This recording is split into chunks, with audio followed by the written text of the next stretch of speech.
Good morning all student. आप सभी लोगों का अपने यूट्यूब चैनल के अखिल ट्यूटोरियल में स्वागत है। दोस्तों, मैं आज आप लोगों को active voice and passive voice पढ़ाने जा रहा हूँ। Interchange of active and passive voice. पहले आइए जान लेते हैं एक्टिव वॉइस क्या होता है। एक्टिव वॉइस इसमें कर्ता स्वयं कार्य करता है और पैसिव वॉइस क्या होता है, इसमें यह प्रकट किया जाता है कि वह कार्य किसके द्वारा कराया गया है।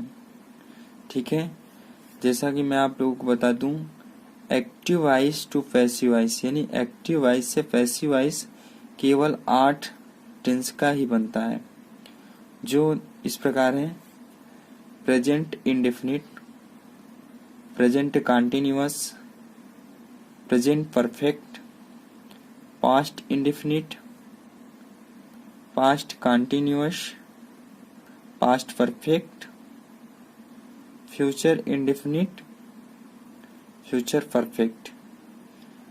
मात्र 8 टेंसों का एक्टिव से पैसिव वॉइस बनता है। देखिए, मैं आपको बता दूं कि एक्टिव वॉइस में इन टेंसों की हेल्पिंग वर्ब क्या होती है और पैसिव वॉइस में क्या होती है। तो आइए सबसे पहले मैं एक्टिव वॉइस यानी एवी यहाँ पे लिख दे रहे हैं और यहाँ पे पीवी यानी पैसिव वॉइस। देखिए, एक्टिव वॉइस में प्रेजेंट इंडेफिनिट की जो हेल्पिंग वर्ब होती है वो डू या डज होती है। क्या होती है? डू या डज। लेकिन जब इसको एक्टिव वॉइस से पैसिव वॉइस चेंज करते हैं तो यह इज, एम, आर यानी सब्जेक्ट के अनुसार यहाँ पे चेंज हो जाता है। और आप लोग पता होगा, आप लोग टेंस पढ़े होंगे, प्रेजेंट कंटीन्यूअस की सहायक क्रिया इज, एम और आर होती है। इसमें भी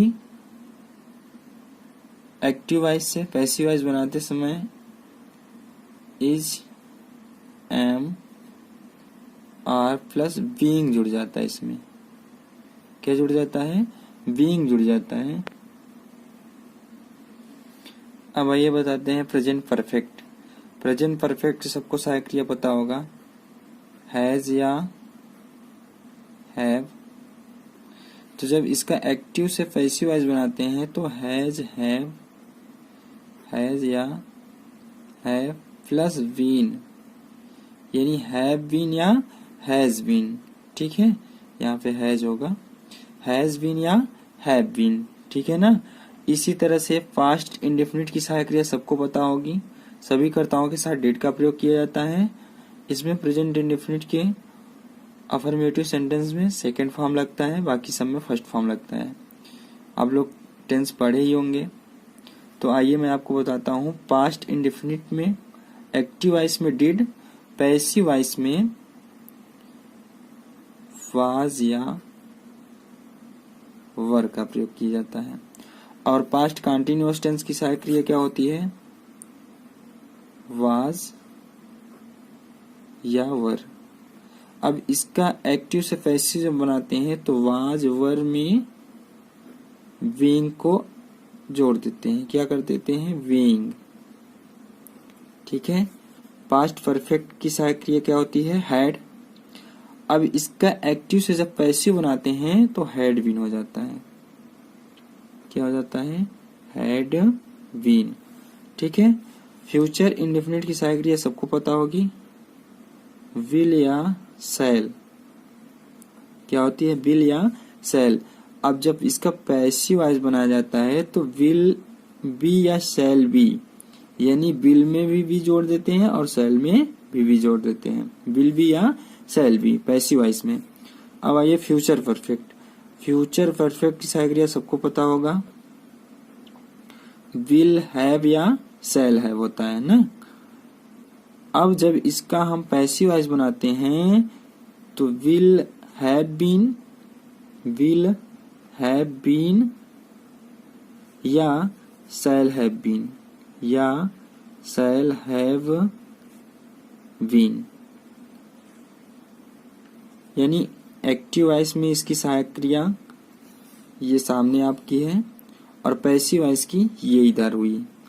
इतना आपको समझ में आ गया? आइए मैं आगे बताता हूँ इसमें होता क्या है। ठीक है, इसमें यानी एक्टिव से पैसिव हम कैसे बनाएंगे और सारे प्रोसेस क्या हैं। रूल नंबर फर्स्ट, एक्टिव से पैसिव बनाते समय ऑब्जेक्ट को सब्जेक्ट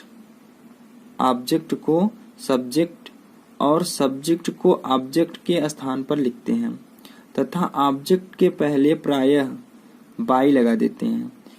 अब यहाँ पे रूल में इसलिए प्रायः दिया है, प्रायः का मतलब होता है कि अक्सर बाई ही यूज किया जाता है। इसके अलावा और भी प्रीपोजिशन होते हैं जिनका प्रयोग किया जाता है, जैसे टू होता है, एट होता है, तो वे सब एक्सेप्शन में होते हैं, मैं आगे आपको पढ़ा दूंगा। तो देखिए एक्टिव से पैसिव बनाते समय जो सब्जेक्ट से ऑब्जेक्ट चेंज होता है वो कैसे होता है। मान लीजिए यहाँ पे आपका सब्जेक्ट है, ठीक है, सब्जेक्ट है ही, ठीक है, और यहाँ पे मान लीजिए इसको हम डॉट डॉट कर दे रहे हैं, यहाँ पे आपका ऑब्जेक्ट है, ऑब्जेक्ट मान लीजिए ए बुक है, दिखाई पड़ रहा है, ऑब्जेक्ट क्या है, ए बुक। अब देखिए जब हम ये एक्टिव वॉइस का हो गया, ये क्या हो गया, एक्टिव वॉइस सेंटेंस हो गया। अब हम जब पैसिव वॉइस बनाएंगे तो ऑब्जेक्ट को हम सब्जेक्ट बना लेंगे, यानी ऑब्जेक्ट हमारा क्या है, ए बुक है, तो यहाँ सबसे पहले हम क्या लिख देंगे, ए बुक, ठीक है। अब सब्जेक्ट को हम क्या बना देंगे, ऑब्जेक्ट बना देंगे। ऑब्जेक्ट क्या है, ही है, तो यहाँ इस तरफ आएगा तो क्या हो जाएगा, हिम, ठीक है। आप लोग केस पढ़े ही होंगे। और हिम के पहले यहाँ पे देखिए ऑब्जेक्ट के पहले प्रायः बाई लगा देते हैं, यहाँ पे हम क्या लगा देंगे, बाई, ठीक है। बाकी जो बीच में हमारे सेंटेंस रहेगा उसको कंप्लीट कर देंगे। दिए हुए मेन वर्ब को पास्ट पार्टिसिपल यानी थर्ड फॉर्म में बदल देते हैं। मैं आपको बता दूं, हमेशा याद रखिएगा एक पॉइंट, पैसिव वॉइस में हमेशा थर्ड फॉर्म का ही प्रयोग किया जाता है, चाहे जिस टेंस का सेंटेंस हो।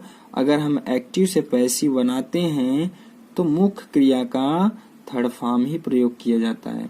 जैसे मैं आपको एक एग्जांपल देता हूँ, मोहन राइट्स ए लेटर, मान लीजिए ये एक्टिव वॉइस है, ठीक है। कि मैं आपको अभी कुछ समय पहले यही समझा रहा था कि जैसे कोई भी एग्जांपल दिया रहेगा, कोई सेंटेंस एक्टिव वॉइस का दिया रहेगा, तो जैसे ये सब्जेक्ट है हमारा, हम इसको तो इतना पहचान नहीं ले रहे हैं, और ये क्या है, ऑब्जेक्ट है, ये हमारी मुख्य क्रिया है, मेन वर्ब। तो हमारा मुख्य क्रिया जो है वो किसमें है, प्रेजेंट इंडेफिनिट टेंस में है, तो हम इससे पकड़ ले रहे हैं, यस या यस लगा हुआ है, तो यहाँ से ये पकड़ में आ रहा है कि ये प्रेजेंट सिंपल टेंस है, इंडेफिनिट टेंस है। तो सबसे पहले हम ऑब्जेक्ट को क्या बना लेते हैं, सब्जेक्ट बना लेते हैं। तो ए लेटर हो गया। अब ए लेटर है, नहीं सिंगुलर सब्जेक्ट है, तो अकॉर्डिंग टू सब्जेक्ट इज लगेगा पैसिव वॉइस में, ठीक है, ए लेटर इज। और मैंने बताया पैसिव वॉइस बनाते समय मुख्य क्रिया का थर्ड फॉर्म यानी पार्टिसिपल, पास्ट पार्टिसिपल रूप पे इसका राइट्स का क्या होगा, रिटेन होगा, ठीक है, रिटेन। आगे मैंने रूल में बताया था आपको कि ऑब्जेक्ट के पहले प्रायः किसका प्रयोग किया जाता है, बाई का, ठीक है, प्रायः यानी अक्सर किसका प्रयोग किया जाता है, बाई का। और मोहन सब्जेक्ट था तो इसको हमने क्या बना दिया, ऑब्जेक्ट। इस तरह से आपको समझ में आ गया होगा। मैं आपको फिर से एक बार बता देता हूँ कि एक्टिव वॉइस से पैसिव वॉइस कैसे चेंज किया जाता है। एक्टिव वॉइस में देखिए, जैसे मैं एक एग्जांपल लेता हूँ, मोहन राइट्स ए लेटर, इसमें दिया हुआ है कि मोहन एक पत्र लिखता है। हम टेंस को आराम से पहचान सकते हैं क्योंकि हमारे सेंटेंस में यस या यस दिया हुआ है, तो इससे ये पता चल रहा है कि ये प्रेजेंट सिंपल टेंस है, यानी प्रेजेंट इंडेफिनिट टेंस है। तो सबसे पहले हम ऑब्जेक्ट को क्या बना लेते हैं, सब्जेक्ट में कन्वर्ट कर देते हैं, ए लेटर। अब इस लेटर के अनुसार हम सहायक क्रिया का प्रयोग करेंगे, क्योंकि ये हमारा सब्जेक्ट है, ए लेटर क्या हो गया, ऑब्जेक्ट से सब्जेक्ट बन गया। तो हमारा सब्जेक्ट कैसा है, सिंगुलर सब्जेक्ट, यानी एक वचन करता है, तो यहाँ पे हेल्पिंग वर्ब पे क्या लगेगी, एक वचन की लगेगी, इज, ए लेटर इज। और मैंने बताया था कि एक्टिव से पैसिव वॉइस बनाते समय मुख्य क्रिया को पास्ट पार्टिसिपल यानी थर्ड फॉर्म में कन्वर्ट कर देते हैं, चेंज करके लिखते हैं। तो राइट्स का थर्ड फॉर्म रिटेन होगा, a letter is written by Mohan, और मोहन यहाँ पे सब्जेक्ट है, पैसिव वॉइस बनाते समय क्या हो जाएगा, ऑब्जेक्ट हो जाएगा। और मैंने आपको रूल्स में लिखाया है कि ऑब्जेक्ट के पहले प्रायः बाई का प्रयोग किया जाता है। तो चलिए मैं आगे आपको ले चलता हूँ, असर्टिव सेंटेंसेस का एग्जाम्पल करवाता हूँ। यहाँ पे आप प्रैक्टिस कर लीजिए और जो डाउट्स होंगे क्लियर हो जाए। पहला एग्जाम्पल है हरी टीचेज मोहन। तो यहाँ पे मोहन क्या है, हमारा ऑब्जेक्ट है, हरी क्या है, सब्जेक्ट है, और टीचेज क्या है, मुख्य क्रिया है। अब टीचेज यानी प्रेजेंट इंडेफिनिट टेंस का एग्जाम्पल है। तो मोहन को हम क्या बना लिए, सब्जेक्ट बना लिए। चूंकि मोहन क्या है, सिंगुलर सब्जेक्ट है, इसलिए मोहन के साथ इज लगेगा। और टीच का थर्ड फॉर्म टाट होता है, और हरी का ऑब्जेक्ट हरी ही होगा क्योंकि ये नेम है। ठीक है, हरी का नाम हम यहाँ पे नहीं चेंज होता है। ठीक है, हरी। और मैंने बताया था कि ऑब्जेक्ट के पहले प्रीपोजिशन यानी बाई का प्रयोग किया जाता है। ठीक है, आइए मैं अगला एग्जाम्पल बताता हूँ। दे बिलीव मी, यहाँ पे दिया हुआ है दे बिलीव मी। तो मी को हम ऑब्जेक्ट को हम सब्जेक्ट में चेंज कर लेंगे, मी का आई हो जाएगा, आई के साथ एम का प्रयोग किया जाता है। अब यहाँ पे बिलीव दिया है, बिलीव का पास्ट पार्टिसिपल यानी थर्ड फॉर्म बिलीव्ड होता है। और मैंने आपको बताया था कि सब्जेक्ट को ऑब्जेक्ट में कन्वर्ट कर लेते हैं, तो दे का सब्जेक्ट से ऑब्जेक्टिव फॉर्म क्या होगा, देम होगा। और एक रूल और मैंने बताया था कि ऑब्जेक्ट के पहले बाई को जरूर लगाना है। इस तरह से ये हो गया I am believed by them. ठीक है, नेक्स्ट एग्जाम्पल देखते हैं। He is praising me, he is praising me, ये कौन सा टेंस है, प्रेजेंट कंटीन्यूअस टेंस है। कैसे पता चला, क्योंकि इसकी सहायक क्रिया इज है, इज एम आर होती है, और मुख्य क्रिया में आईएनजी होती है। फर्स्ट फॉर्म और मुख्य क्रिया में आईएनजी होती है। तो वही प्रोसेस, मी को हम क्या बना लेंगे, ऑब्जेक्ट को सब्जेक्ट बना लेंगे, और सब्जेक्ट के अनुसार यहाँ पे सहायक क्रिया क्या लगेगी, एम बीइंग। एम बीइंग और प्रेजिंग का थर्ड फॉर्म हो जाएगा प्रेज्ड, और ही का सब्जेक्ट से ऑब्जेक्ट जब चेंज होगा तो हिम हो जाएगा। और मैंने आपको बताया है कि ऑब्जेक्ट के पहले बाई का प्रयोग किया जाता है। इस तरह से ये भी हो गया। नेक्स्ट एग्जांपल देखते हैं, क्या है, a snake has beaten the child. देखिए, अब ये हैज बीटन से पता चल रहा है कि ये प्रेजेंट परफेक्ट टेंस है, क्योंकि प्रेजेंट परफेक्ट टेंस की सहायक क्रिया हैज होती है, मुख्य क्रिया का थर्ड फॉर्म लगता है। ठीक है, तो आइए सबसे पहले हम ऑब्जेक्ट को सब्जेक्ट बना लेंगे। द चाइल्ड को यहाँ पे मैंने सब्जेक्ट बना लिया।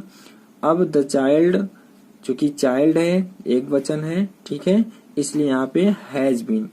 जब एक्टिव से पैसिव बनाएंगे तो हैज से क्या हो जाएगा, हैज बीन हो जाएगा।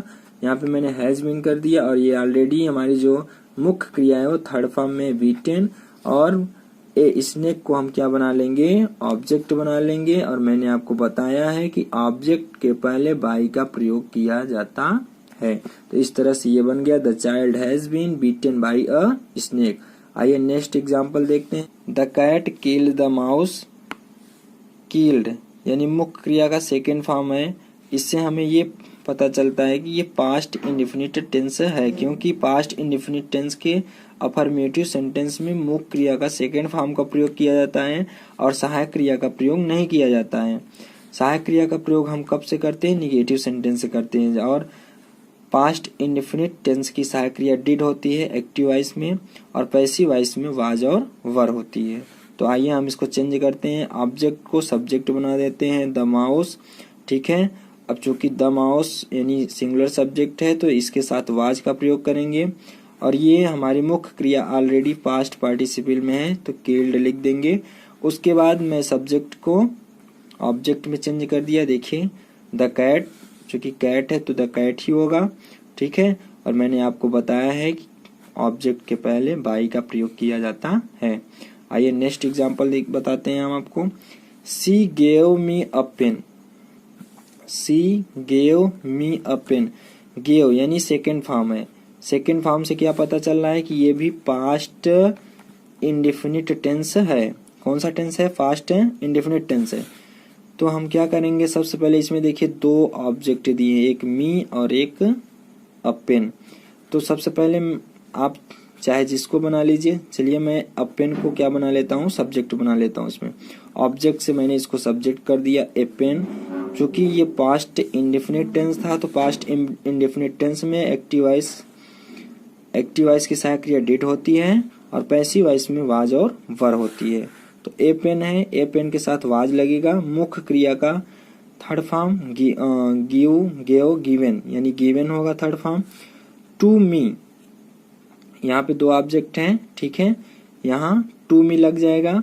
उसके बाद सी का ऑब्जेक्टिव फॉर्म हर होता है और मैं आपको बताया हूं कि ऑब्जेक्ट से पहले बाई का प्रयोग किया जाता है, ठीक है। और दूसरा देखिए, अगर हम मी को सब्जेक्ट बनाते हैं, ये भी एक ऑब्जेक्ट है, तो चलिए हम एक इसको भी बना लेते हैं। मी को मैंने सब्जेक्ट बना लिया। आई के साथ आप लोग पढ़े ही होंगे, आई के साथ वाज का प्रयोग किया जाता है। I was given a pen. अब यहाँ चूंकि सी का ऑब्जेक्टिव फॉर्म हर होगा, बाई हर। तो इतना नेक्स्ट एग्जाम्पल एक्टिव वॉइस में दिया है, the carpenter was making a table, यानी वाज मेकिंग, इससे हमें पता चल रहा है कि पास्ट कंटिन्यूअस टेंस है। तो पास्ट कंटिन्यूअस में एक्टिव वॉइस की सहायक क्रिया वाज और वर होती है, पैसिव वॉइस की सहायक क्रिया वाज बीइंग और वर बीइंग होती है। तो चलिए हम ऑब्जेक्ट को सब्जेक्ट बना लिए। ए टेबल है हमारा, ये क्या है, ऑब्जेक्ट है, ऑब्जेक्ट को मैंने सब्जेक्ट बना लिया। अब चूंकि ए टेबल है, सिंगुलर सब्जेक्ट है, इसलिए वाज बीइंग का प्रयोग किया मैंने। और मेक का मेकिंग, यानी मेक का थर्ड फॉर्म मेड होता है। और द कारपेंटर, यहाँ पे द कारपेंटर क्या हो गया, ऑब्जेक्ट हो गया, ठीक है, यहाँ पे द होगा, द कारपेंटर ऑब्जेक्ट हो गया। और मैं आपको बताया हूं कि ऑब्जेक्ट से पहले बाई का प्रयोग किया जाता है। नेक्स्ट एग्जांपल की ओर चलते हैं। एक्टिव वॉइस में दिया है, Ramesh had written a letter. Had किस टेंस की सहायक क्रिया होती है, पास्ट परफेक्ट की, सब लोग पढ़े होंगे टेंस। और इसके मुख्य क्रिया का कौन सा फॉर्म यूज किया जाता है, इसमें थर्ड फॉर्म प्रयोग किया जाता है। तो चलिए हम ऑब्जेक्ट को पहले सब्जेक्ट बनाते हैं, ए लेटर। अब चूंकि पास्ट परफेक्ट टेंस में एक्टिव वॉइस की सहायक क्रिया हैड होती है और पैसिव वॉइस की सहायक क्रिया हैड बीन होती है सभी कर्ताओं के साथ। चलिए ए लेटर को हमने सब्जेक्ट बना लिया, ए लेटर हैड बीन। अब चूंकि यहाँ पे ऑलरेडी पास्ट पार्टिसिपल है, थर्ड फॉर्म है, तो यहाँ पे हम लिख देते हैं रिटेन। और रमेश नाम है, इसलिए यहाँ पे ऑब्जेक्टिव फॉर्म भी वही होगा, ठीक है। और मैंने आपको बताया है कि ऑब्जेक्ट से पहले बाई का प्रयोग किया जाता है एक्टिव से पैसिव वॉइस बनाते समय। नेक्स्ट एग्जांपल देखते हैं, he will help you. Will किस टेंस की सहायक क्रिया है, फ्यूचर इंडेफिनिट। किस टेंस की है, फ्यूचर इंडेफिनिट। कैसे पता चला, क्योंकि यहाँ पे विल है, ठीक है। अब आइए इसको चेंज कर लेते हैं, यू का यू ही होता है ऑब्जेक्ट फॉर्म, ठीक है। अब फ्यूचर इंडेफिनिट में एक्टिव वॉइस की सहायक क्रिया विल और शैल होती है, पैसिव वॉइस की सहायक क्रिया विल बी और शैल भी होती है, ठीक है। आइए यू विल बी, अब हेल्प का थर्ड फॉर्म हेल्प्ड हो जाएगा, ही का ऑब्जेक्टिव फॉर्म हिम हो जाएगा। और मैंने आपको बताया है कि ऑब्जेक्ट से पहले बाई का प्रयोग किया जाता है। नेक्स्ट आइए देखते हैं, you will have finished the work. You will have finished the work. Will have से पता चल रहा है कि ये फ्यूचर परफेक्ट टेंस है। क्या पता चल रहा है, फ्यूचर परफेक्ट टेंस है। तो आइए हम इसका एक्टिव से पैसिव बनाते हैं। यहाँ हमारा ऑब्जेक्ट क्या है, द वर्क। द वर्क को मैंने सब्जेक्ट बना लिया।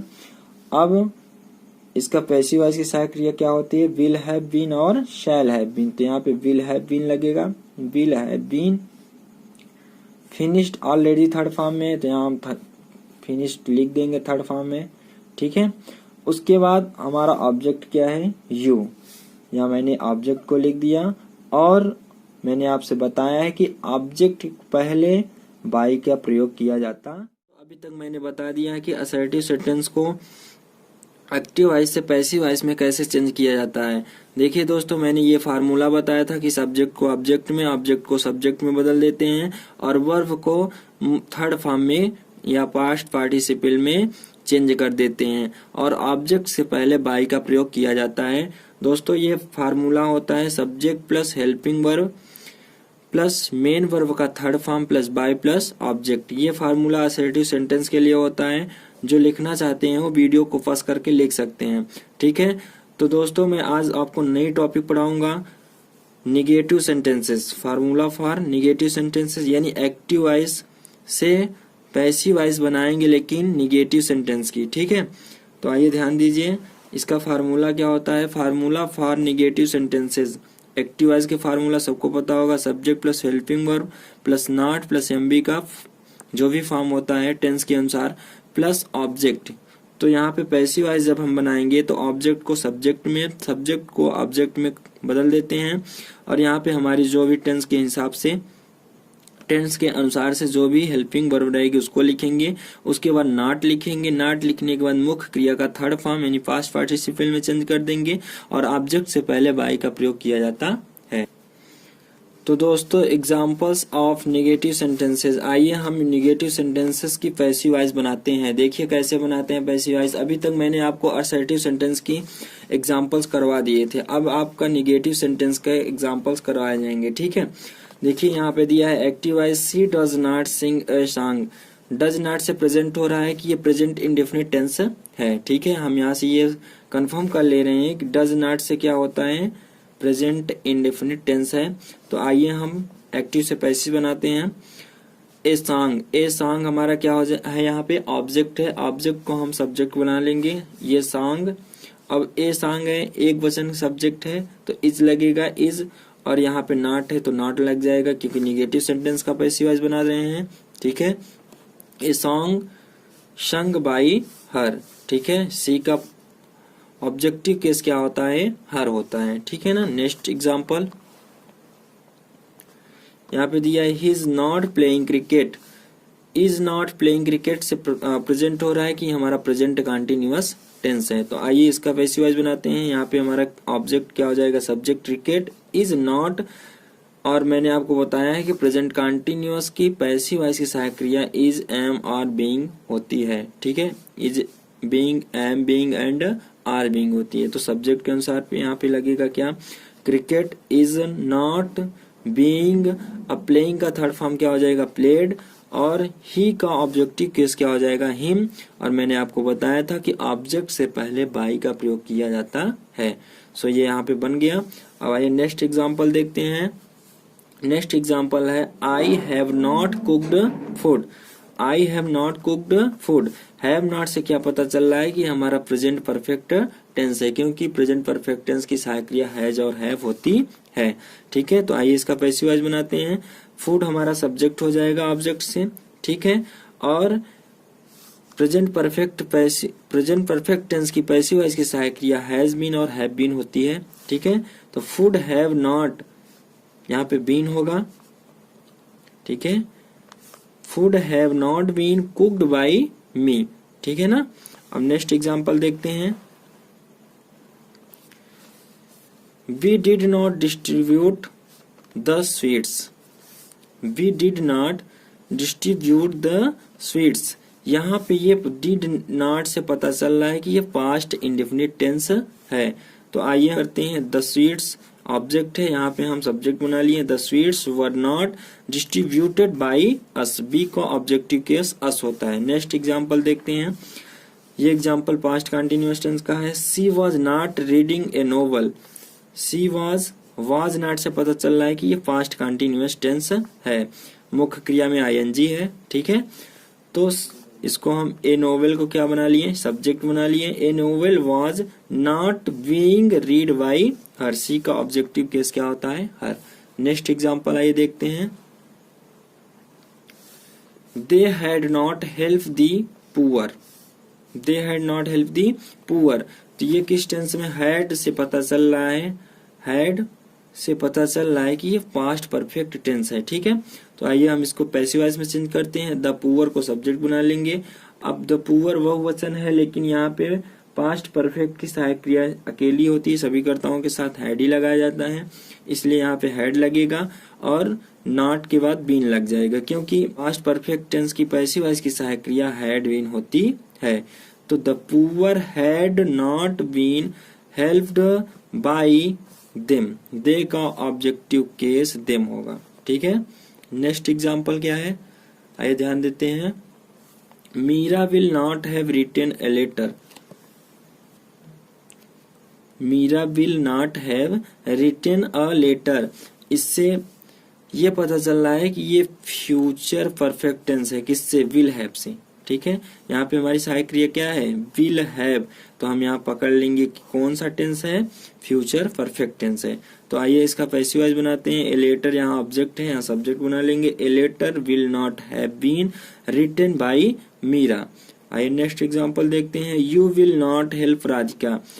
विल से पता चल रहा है कि ये फ्यूचर इंडेफिनिट टेंस है, फ्यूचर इंडेफिनिट टेंस है। फ्यूचर इंडेफिनिट टेंस की पैसिव वॉइस बनाते हैं तो इसकी हेल्पिंग वर्ब क्या होती है, विल बी या शैल बी। तो आइए हम चेंज करते हैं। राधिका नाम है, ऑब्जेक्टिव केस है, ठीक है। किसी भी नाम का ऑब्जेक्टिव और सब्जेक्टिव केस सेम होता है, ठीक है। Radhika will not be, help का थर्ड फॉर्म हेल्प्ड हो जाएगा। बाई, यू का सब्जेक्टिव और ऑब्जेक्टिव केस यू ही होता है।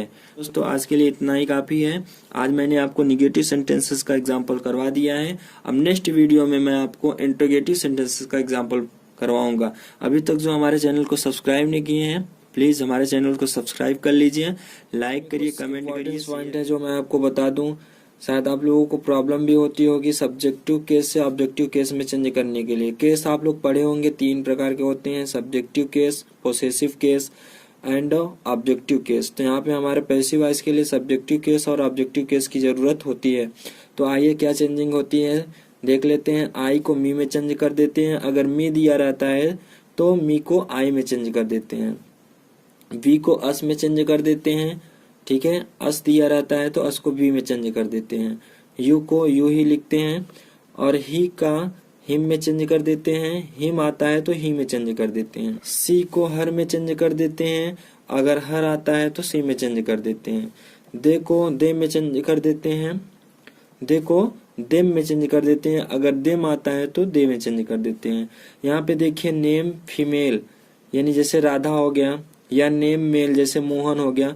यदि किसी व्यक्ति का नाम आता है तो वो नहीं चेंज होता है। ऑब्जेक्टिव केस और सब्जेक्टिव केस में सेम होता है, चाहे वो राधा हो गया चाहे मोहन हो गया।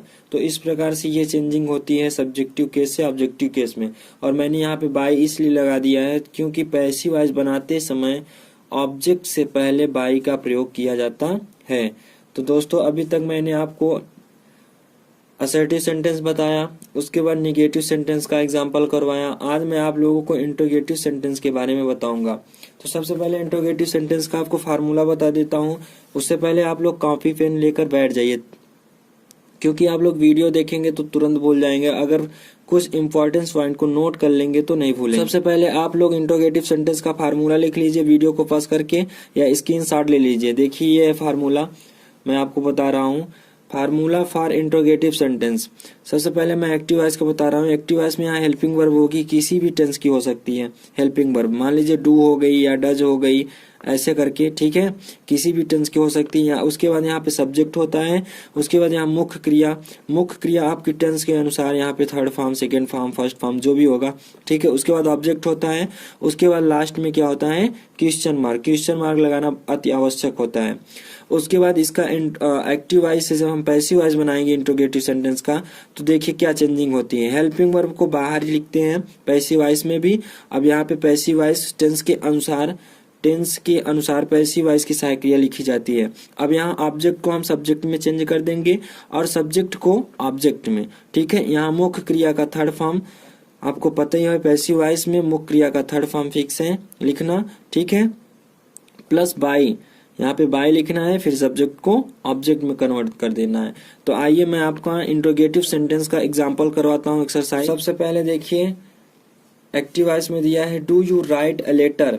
डू से क्या पता चल रहा है कि ये प्रेजेंट इंडेफिनिट टेंस है और एक्टिव वॉइस की सहायक क्रिया क्या होती है, डू या डज। लेकिन प्रेजेंट इंडेफिनिट टेंस की एक्टिव वॉइस की सहायक क्रिया डू डज होती है, लेकिन पैसिव वॉइस में इज एम आर होती है। यहाँ पे देखिए मैंने सहायक क्रिया भी साथ में लिख दिया है, आप लोग ध्यान से देखते जाइएगा और नोट जरूर करिएगा।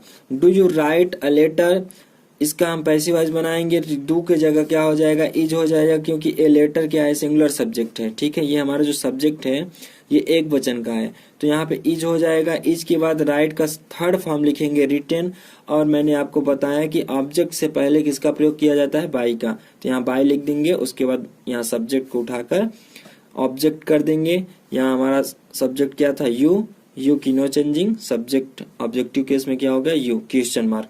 नेक्स्ट एग्जांपल देखिए, are you calling the servant, are you calling the servant, are से प्रेजेंट हो रहा है कि ये प्रेजेंट कंटिन्यूअस टेंस है। प्रेजेंट कंटिन्यूअस टेंस की सहायक क्रिया इज, एम, आर होती है, लेकिन पैसिव वॉइस में बी फॉर्म प्लस बीइंग होती है। बी फॉर्म का मतलब is, am, are and being, BEING, ठीक है। यहाँ पे मैं लिखा हूं, ध्यान से देख लीजिए।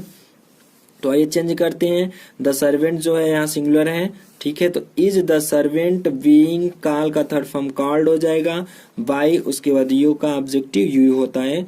इस प्रकार से ये पैसिव वॉइस में चेंज हो गया। नेक्स्ट एग्जांपल देखते हैं,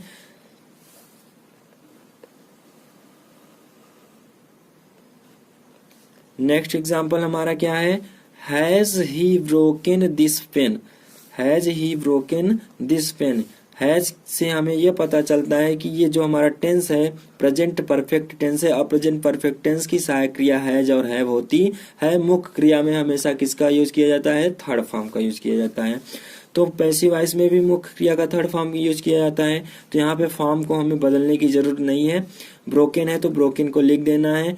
अब हमें दिस पेन को सब्जेक्ट बनाना है, दिस पेन सब्जेक्ट हो गया, सब्जेक्ट के अनुसार पे यहाँ हैज लगेगा, उसके बाद बीन लगाना है। आपको पता है जिस तरह से आप ट्रांसलेशन करते हैं, तो अगर दो सहायक क्रिया रहती है तो एक ही सहायक क्रिया को हम बाहर निकालते हैं, बाकी सहायक क्रिया को हम सब्जेक्ट के बाद लिखते हैं। सेम प्रोसेस इसमें भी होता है, पैसिव वॉइस में भी, ठीक है। इसमें आपको कंफ्यूज नहीं होना है।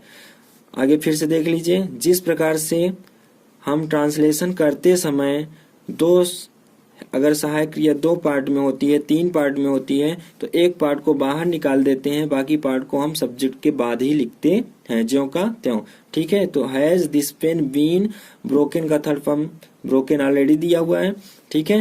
ही का ऑब्जेक्टिव क्या हो जाएगा, ऑब्जेक्टिव केस में हिम हो जाएगा, और मैंने बताया था ऑब्जेक्ट से पहले बाई का प्रयोग किया जाता है। नेक्स्ट एग्जाम्पल ध्यान दीजिएगा, एक्टिव वॉइस में दिया है, did I call him, did I call him. Did से पता चल रहा है कि ये पास्ट सिंपल टेंस है, यानी इंडेफिनिट टेंस है।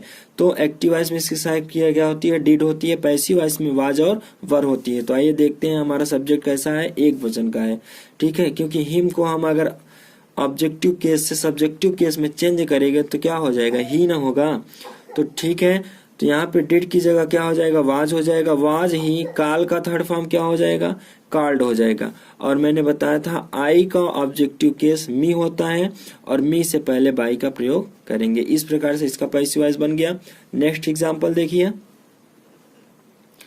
Active voice, were they playing hockey, were they playing hockey. Was और वर किसकी सहायक क्रिया होती है, पास्ट कंटिन्यूअस टेंस की सहायक क्रिया होती है। यानी यहाँ एक्टिव वॉइस में पास्ट कंटिन्यूअस टेंस का क्रिया दिया है, और पैसिव वॉइस में इसकी सहायक क्रिया बी प्लस बीइंग, यानी बी का मतलब वाज और वर और प्लस बीइंग जुड़ा होता है। तो आइए इसका पैसिव वॉइस करते हैं। हॉकी एक वचन करता है, यानी सिंगुलर सब्जेक्ट है, इसलिए वाज लगा। वाज हॉकी, प्ले का थर्ड फॉर्म प्लेड होगा। दे का ऑब्जेक्टिव क्या होता है, देम होता है। और मैंने आपको बताया था कि ऑब्जेक्ट से पहले बाई का प्रयोग किया जाता है। नेक्स्ट एग्जांपल ध्यान दीजिए, had Meera finished the work, had Meera finished the work. Had और फिनिश्ड, इससे पता चल रहा है कि ये पास्ट परफेक्ट टेंस है, क्योंकि पास्ट परफेक्ट टेंस की सहायक क्रिया क्या होती है, हैड होती है। मुख्य क्रिया का थर्ड फॉर्म यूज किया जाता है। तो पैसिव वॉइस में इसकी सहायक क्रिया हैड बीन होती है। तो आइए चेंज करते हैं, द वर्क ऑब्जेक्ट है, उसको हम सब्जेक्ट बना लेते हैं, और यहाँ पे हैड लगेगा क्योंकि इंट्रोगेटिव सेंटेंस है। उसके बाद बीन लग गया यहाँ पे, देखिए, क्योंकि पैसिव वॉइस की सहायक क्रिया क्या होती है, हैड बीन। तो दो सहायक क्रिया मैंने बताया आपको, अगर दो सहायक क्रिया रहेगी, सहायक क्रिया का दो पार्ट रहेगा, तो एक पार्ट सब्जेक्ट के पहले और एक पार्ट सब्जेक्ट के बाद लिखा जाता है। अब यहाँ पे मुख्य क्रिया का थर्ड फॉर्म ऑलरेडी दिया हुआ है, फिनिश्ड, फिनिश्ड लिख देंगे ज्यों कहते हो। उसके बाद आपको बताए हैं मीरा हमारी सब्जेक्टिव केस थी, तो यहाँ पे आएंगे तो ऑब्जेक्टिव केस मीरा ही लिखा जाएगा। ऑब्जेक्ट से पहले बाई का प्रयोग किया जाता है। इस प्रकार से इसकी भी पैसिव वॉइस बन गई। नेक्स्ट एग्जाम्पल देखते हैं, आई विल और बाई, यानी बाई फर्स्ट फॉर्म में है, मेन वर्ब किस में है, फर्स्ट फॉर्म में है।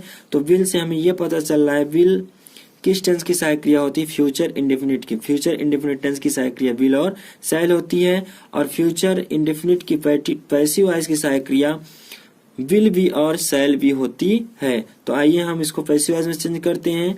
द बुक से पहले विल लगाएंगे, उसके बाद द बुक, उसके बाद बी, ठीक है। फिर बाई को हम थर्ड फॉर्म बॉट लिख देंगे। यू सब्जेक्टिव केस है, सब्जेक्टिव केस यहाँ ऑब्जेक्टिव केस में जाएगा, यानी सब्जेक्ट से ऑब्जेक्ट बनेगा, तो यू का यू ही लिखा जाएगा। और मैं आपको बताया हूं कि ऑब्जेक्ट से पहले बाई का प्रयोग किया जाता है। आइए नेक्स्ट एंड लास्ट एग्जाम्पल आपको बताते हैं। एक्टिव वॉइस में क्या दिया है? Will she have sung a song. Will have future perfect tense की हेल्पिंग वर्ब होती है, सहायक क्रिया होती है, और फ्यूचर परफेक्ट टेंस में मुख्य क्रिया का थर्ड फॉर्म यूज किया जाता है। तो आइए हम इसका पैसिव वॉइस बनाते हैं। जब हम फ्यूचर परफेक्ट टेंस की पैसिव वॉइस बनाते हैं तो उसकी हेल्पिंग वर्ब होती है विल हैव बीन और शैल हैव बीन। तो आइए हम चेंज कर देते हैं। Will a song have been sung by her. She का ऑब्जेक्टिव केस क्या हो जाएगा? हर हो जाएगा। मैंने आपको ऑब्जेक्टिव केस लिखवा दिया अभी, अगर आप लोग नोट नहीं किए हैं तो नोट कर लीजिए, ताकि आपको सब्जेक्टिव केस से ऑब्जेक्टिव केस में बदलने में प्रॉब्लम ना हो। तो इस प्रकार से आज दोस्तों मैं आपको इंट्रोगेटिव सेंटेंसेस का एग्जांपल्स करवा दिया हूं। अब आपको क्वेश्चनल वर्क का एग्जांपल्स करवाऊंगा। तो दोस्तों हमारे चैनल को अभी तक जो सब्सक्राइब नहीं किए हैं सब्सक्राइब कर लें, और बेल आइकन को जरूर प्रेस करें ताकि आने वाली वीडियो आपको समय से मिलती रहे। तो आइए दोस्तों मैं आपको बताता हूँ formula for interrogative plus negative sentences. हालांकि इसका एक्यूरेट फार्मूला मैं नहीं लिख रहा हूँ, लेकिन एक सैंपल दे रहा हूँ। जैसे एक्टिव वॉइस में फार्मूला होता है कि सबसे पहले इंट्रोगेटिव सेंटेंस में हेल्पिंग वर्ब होती है, फिर सब्जेक्ट होता है, फिर अगर निगेटिव ही है प्लस क्या है निगेटिव है तो नॉट दिया रहता है, और यहाँ टेंस के अनुसार मुख्य क्रिया का फॉर्म रहता है, अवस्था रहती है। फिर हमारा क्या रहता है? ऑब्जेक्ट रहता है plus question mark. Question mark जरूर लगाया जाता है। तो दोस्तों इसी प्रकार से जब पैसिव वॉइस हम बनाते हैं तो यहाँ पे हमारी हेल्पिंग वर्ब रहती है, फिर सब्जेक्ट रहता है, फिर नॉट रहता है, उसके बाद एमबी का थर्ड फॉर्म मुख्य क्रिया का तीसरी अवस्था प्लस बाई प्लस ऑब्जेक्ट। यहाँ मैं एरो लगाया हूँ इसलिए आपको समझ में आ जाना चाहिए। ऑब्जेक्ट को सब्जेक्ट में चेंज कर दिए हैं, सब्जेक्ट को ऑब्जेक्ट में चेंज कर दिए हैं, ठीक है। तो आइए examples of interrogative plus negative sentence बताते हैं। आज मैं आप लोगों को इंट्रोगेटिव प्लस नेगेटिव सेंटेंसेस का एग्जांपल करवाऊंगा। तो आइए सबसे पहले हम आपको पहला एग्जांपल बताते हैं। अभी तक जो हमारे चैनल को सब्सक्राइब नहीं किए हैं प्लीज हमारे चैनल को सब्सक्राइब कर लें और वीडियो को लाइक करना ना भूलें। तो दोस्तों आप लोग कॉपी पेन लेकर तैयार हैं, क्योंकि अगर ये एक्सरसाइज नहीं करेंगे तो आप तुरंत भूल जाएंगे। तो अगर आप लोग कॉपी पेन नहीं लिए हैं तो तुरंत कॉपी पेन ले लीजिए, ठीक है। पहला है एग्जाम्पल, एक्टिव वॉइस है प्रेजेंट इंडेफिनिट टेंस का। प्रेजेंट इंडेफिनिट टेंस का इंट्रोगेटिव प्लस निगेटिव सेंटेंस है। Do you not play cricket. Do you not play cricket आप लोगों को पता है एक्टिव वॉइस में सहायक क्रिया प्रेजेंट इंडेफिनिट की डू या डज होती है। आइए पैसिव वॉइस बताते हैं। पैसिव वॉइस में प्रेजेंट इंडेफिनिट टेंस की सहायक क्रिया इज, एम, आर होती है। तो आइए सब्जेक्ट को ऑब्जेक्ट को सब्जेक्ट में चेंज कर देते हैं। क्रिकेट हमारा इस तरफ आ जाएगा, सब्जेक्ट बन जाएगा इज क्रिकेट। अब यहाँ नॉट है, इंट्रोगेटिव प्लस निगेटिव का पैसिव वॉइस बना रहे हैं, और मैंने बताया यहाँ फार्मूला आपको कि सब्जेक्ट के बाद नॉट लगता है। Is cricket not. अब प्ले का थर्ड फॉर्म क्या हो जाएगा? प्लेड। और यहाँ मैंने बताया था आपको ऑब्जेक्ट से पहले बाई का प्रयोग किया जाता है, तो इस तरह से क्या हो जाएगा? Is cricket not played by you. और यहाँ मैंने बताया था पैसिव वॉइस की सहायक क्रिया क्या होती है? इज, एम, आर, ठीक है। नेक्स्ट एग्जाम्पल देखिए। एक्टिव वॉइस में दिया है are they not killing a man. Are से पता चल रहा है और आईएनजी से कि ये प्रेजेंट कंटीन्यूअस टेंस है, और प्रेजेंट कंटीन्यूअस की टेंस की एक्टिव वॉइस की सहायक क्रिया इज, एम, आर होती है। तो आइए इसको हम पैसिव वॉइस में चेंज कर देते हैं। Is a man not being. Killing का थर्ड फॉर्म क्या हो जाएगा? किल। किल का थर्ड फॉर्म किल्ड बाई। दे का ऑब्जेक्टिव केस क्या हो जाएगा? Them.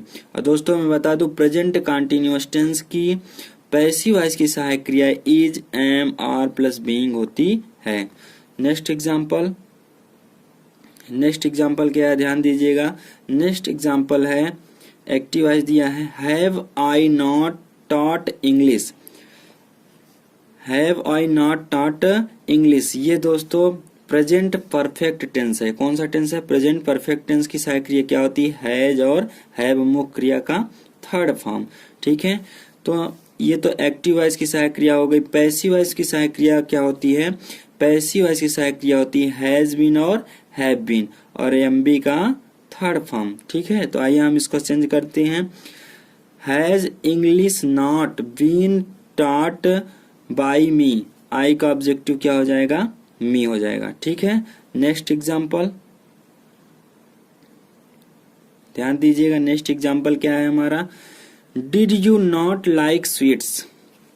Did you not like sweets, did किस टेंस की परिभाषा है दोस्तों?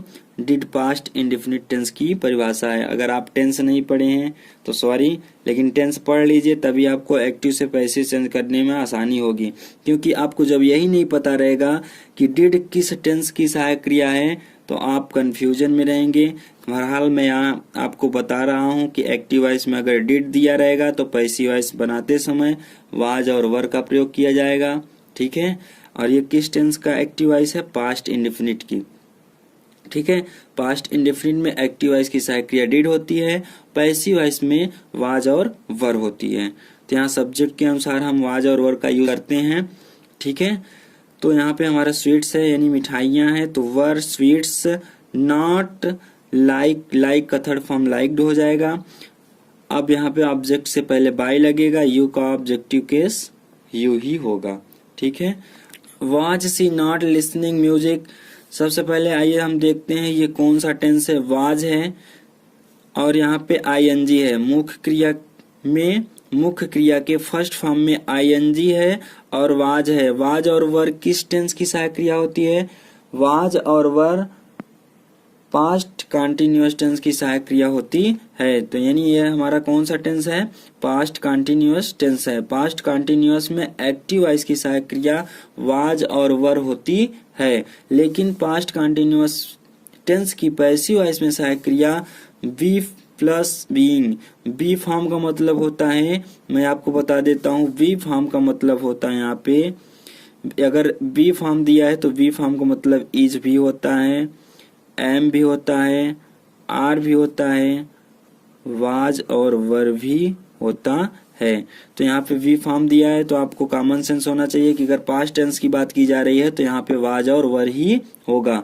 तो वाज बीइंग और were being past continuous tense की पैसिव वॉइस की सहायक क्रिया होती है। तो आइए हम ऑब्जेक्ट को सब्जेक्ट में बदल देते हैं। ऑब्जेक्ट हमारा क्या है? म्यूजिक, यहाँ सब्जेक्ट में लिख दिए। ठीक है, अब was music not being, listen का थर्ड फॉर्म लिसेंड, ऑब्जेक्ट से पहले बाई का प्रयोग करते हैं। सी हमारा सब्जेक्टिव केस है, सी का ऑब्जेक्टिव केस हर होगा। इस तरह से हमारा बन गया was music not being listened by her. Next example ध्यान दीजिएगा, एक्टिव वॉइस में दिया है had they not stolen a book. Had they not stolen a book, had किस टेंस की हेल्पिंग वर्ब है? सबको पता होना चाहिए, पास्ट परफेक्ट टेंस की। पास्ट परफेक्ट टेंस की हेल्पिंग वर्ब हैड होती है, मुख्य क्रिया का थर्ड फॉर्म यूज किया जाता है। तो इससे हम ये पहचान गए कि ये पास्ट परफेक्ट टेंस है। तो पास्ट परफेक्ट टेंस की एक्टिव वॉइस की सहायक क्रिया क्या होती है? हैड होती है, लेकिन पैसिव वॉइस की सहायक क्रिया क्या होती है? हैड बीन होती है। ठीक है, तो आइए हम इसका पैसिव वॉइस बनाते हैं। Had a book not been stolen by them, they का ऑब्जेक्टिव केस क्या हो जाएगा? देम। आइए नेक्स्ट एग्जांपल आपको बताते हैं। Will the postman not deliver the letter? Will the postman not deliver the letter? Will किस टेंस की हेल्पिंग वर्ब है दोस्तों? Future indefinite. सबको पता होगा क्योंकि आप लोग टेंस तो पढ़े ही होंगे। आजकल तो बच्चे क्लास 5 में ही टेंस पढ़ लेते हैं, आप लोग तो क्लास 10 में पहुंच गए हैं। तो आइए मैं आपको बताता हूँ, will the postman not deliver the letter. अब यहाँ पे मैं द लेटर को सब्जेक्ट बना लूंगा। Will the letter not be delivered by the postman. यहाँ पे पोस्टमैन को ऑब्जेक्ट में बदल देंगे और ऑब्जेक्ट से पहले बाई का प्रयोग किया जाता है। डिलीवर का थर्ड फॉर्म डिलीवर्ड हो जाएगा। और दोस्तों फ्यूचर इंडेफिनिट में पैसिव वॉइस की सहायक क्रिया मैं आपको बता दूं विल बी और शैल बी होती है। आप लोग नोट कर लीजिए, यहाँ पे मैंने लिखा है फ्यूचर इंडेफिनिट में पैसिव वॉइस की सहायक क्रिया विल बी और शैल बी मुख्य क्रिया का थर्ड फॉर्म प्रयोग किया जाता है। नेक्स्ट एंड लास्ट एग्जाम्पल देखिए, will he not have taught मी। देखिए विल हैव से पता चल रहा है विल और हैव किस टेंस की हेल्पिंग वर्ब होती है फ्रेंड्स।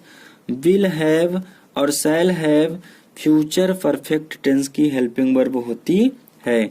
तो आइए देखते हैं फ्यूचर परफेक्ट टेंस की एक्टिव वॉइस दिया है will he not have taught me. Subjective case में चेंज करेंगे तो मी का क्या हो जाएगा, आई हो जाएगा। अब यहाँ पे विल है तो आप यहाँ विल भी यूज कर सकते हैं और शैल भी यूज कर सकते हैं, आपका क्वेश्चन गलत नहीं होगा। यदि आप शैल भी यूज करते हैं तो भी सही रहे। फ्यूचर परफेक्ट या फ्यूचर टेंस में विल का ही प्रयोग ज्यादा किया जा रहा है, ठीक है।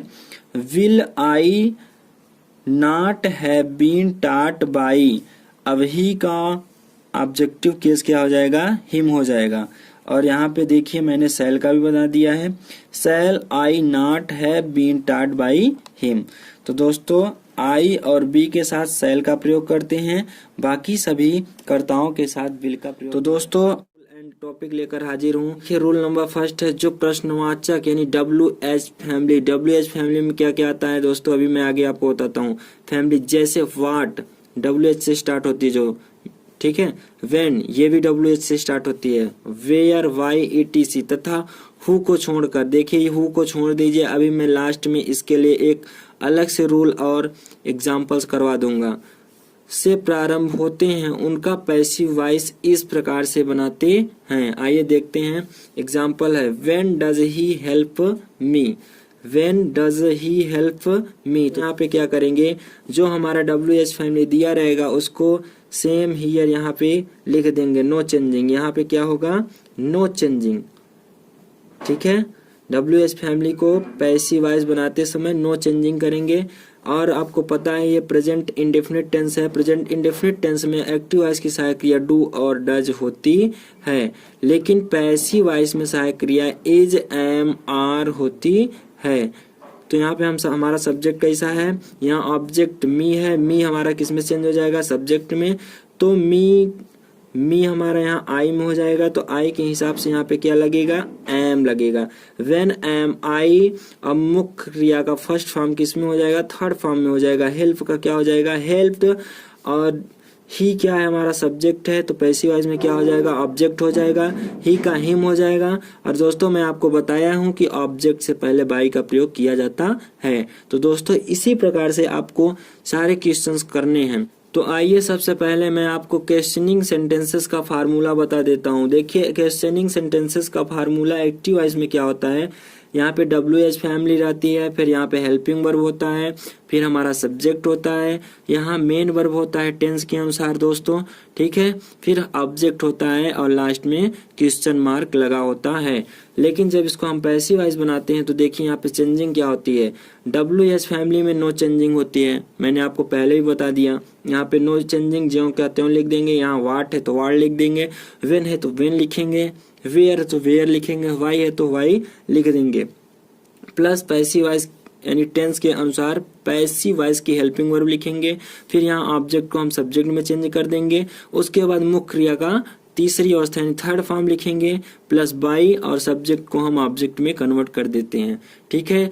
इसी फार्मूले के बेस पर मैं आपको पूरे क्वेश्चनिंग सेंटेंसेस का एक्सरसाइज करवाता हूँ। आइए देखते हैं। पहला एग्जांपल आपके सामने है, why does he leave home, ठीक है। Why does he leave home, does से पता चल रहा है कि ये प्रेजेंट इंडेफिनिट टेंस है। तो सबसे पहले हम क्या करेंगे, प्रेजेंट इंडेफिनिट टेंस की पैसिव वॉइस की सहायक क्रिया इज, एम, आर होती है।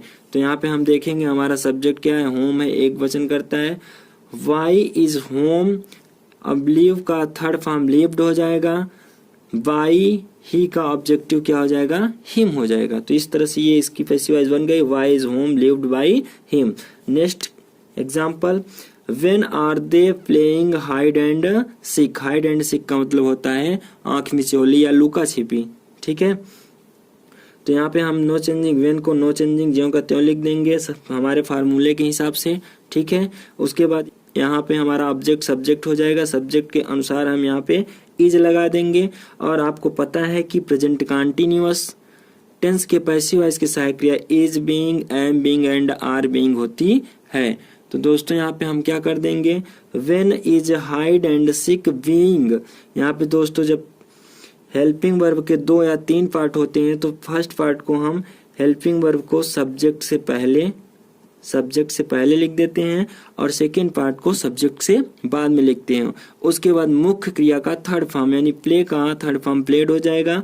उसके बाद बाई का यूज किया जाता है और सब्जेक्ट को हम ऑब्जेक्ट में कन्वर्ट कर देते हैं, यानी दे का देम हो गया। तो इस तरह से इसका पैसिव वॉइस बन गया, when is hide and sick being played by them. आइए नेक्स्ट एग्जांपल बताते हैं, बने रहिए हमारे वीडियो में।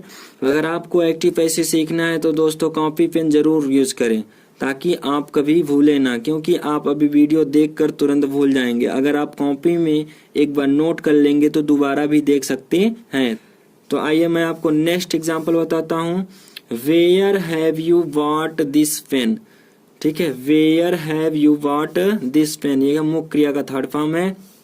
यहाँ पे हैव है यानी हमारा ये बता रहा है कि ये प्रेजेंट परफेक्ट टेंस है। हेल्पिंग वर्ब ये बता रही है कि कौन सा टेंस है, प्रेजेंट परफेक्ट टेंस है। प्रेजेंट परफेक्ट टेंस की एक्टिव वॉइस की सहायक क्रिया हैज और हैव होती है। तो आइए हम इसको पैसिव वॉइस में चेंज कर देते हैं। तो क्या होगा, यहाँ हमने बताया कि WH फैमिली में नो चेंजिंग, ठीक है। वेयर हैज दिस पेन एक वचन करता है हैज।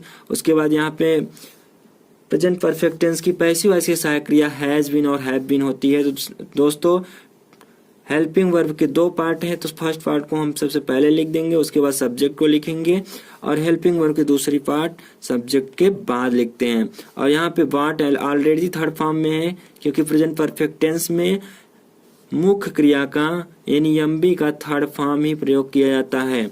तो दोस्तों यहाँ बॉट का वर्ड लिख देंगे और बाई यू का सब्जेक्टिव केस यू होता है और ऑब्जेक्टिव केस भी यू ही होता है। इस तरह से पैसिव वॉइस बन गया, where has this pen been bought by you. आइए नेक्स्ट एग्जांपल देखते हैं। When did you kill it, when did you kill it. Did किस टेंस का हेल्पिंग वर्ब है दोस्तों, past indefinite. Past indefinite tense का हेल्पिंग वर्ब है यानी active voice. Past indefinite active voice की हेल्पिंग क्या होती है, डिड होती है। तो दोस्तों आइए हम इसका पैसिव वॉइस बनाते हैं। तो दोस्तों पास्ट इंडेफिनिट टेंस के पैसिव वॉइस की हेल्पिंग वर्ब क्या होती है, वाज और वर होती है। तो दोस्तों यहाँ पे हम चेंज करेंगे, इट हमारा क्या है, एक वचन करता है, यानी यहाँ पे ऑब्जेक्ट है, इट का ऑब्जेक्ट क्या होगा, इट ऑब्जेक्ट से चेंज होगा, सब्जेक्ट में भी इट होगा, ठीक है। यहाँ वेन है, नो चेंजिंग मैंने आपको बता दिया।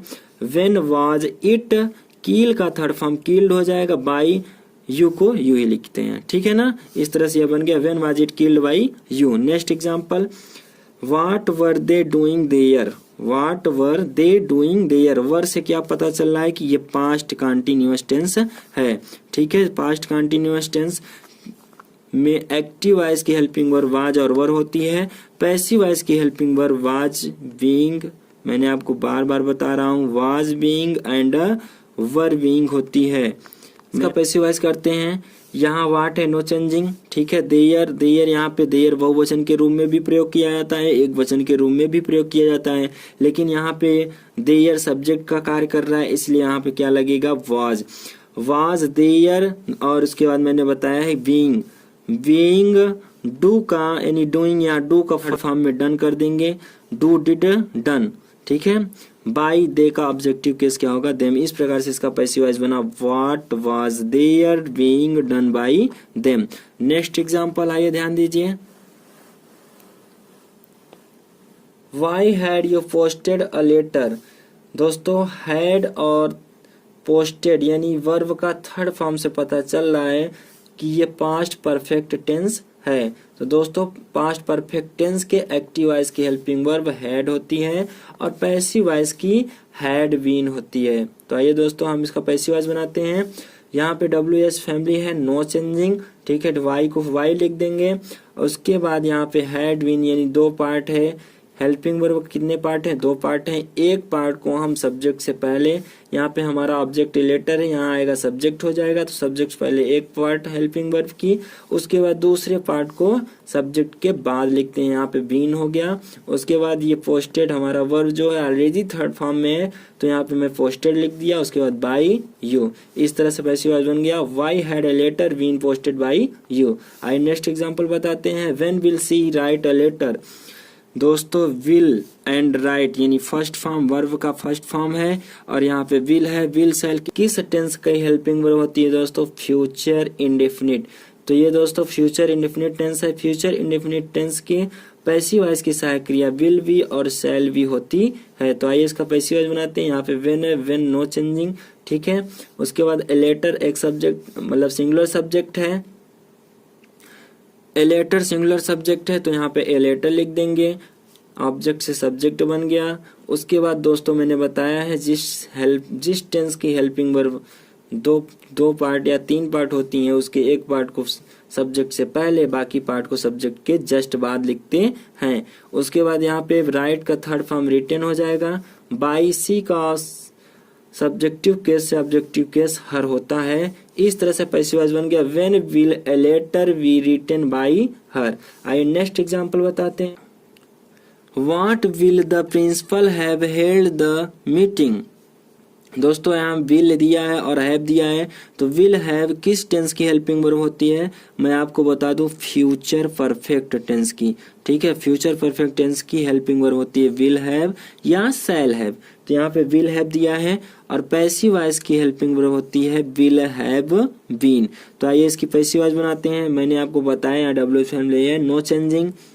उसके बाद मैंने बताया है कि अगर हेल्पिंग वर्ब के 3 पार्ट या 2 पार्ट हैं तो एक पार्ट को सब्जेक्ट से पहले लिखना है, बाकी सारे पार्ट को सब्जेक्ट के जस्ट बाद लिखना है। तो यहाँ पे हमने बिल लिख दिया। उसके बाद हमारा ऑब्जेक्ट द मीटिंग था, इसको मैंने सब्जेक्ट बना लिया द मीटिंग। उसके बाद दोनों पार्ट को जस्ट यहाँ लिख दिया, हेल्पिंग वर्ब के दोनों पार्ट को जस्ट लिख दिया।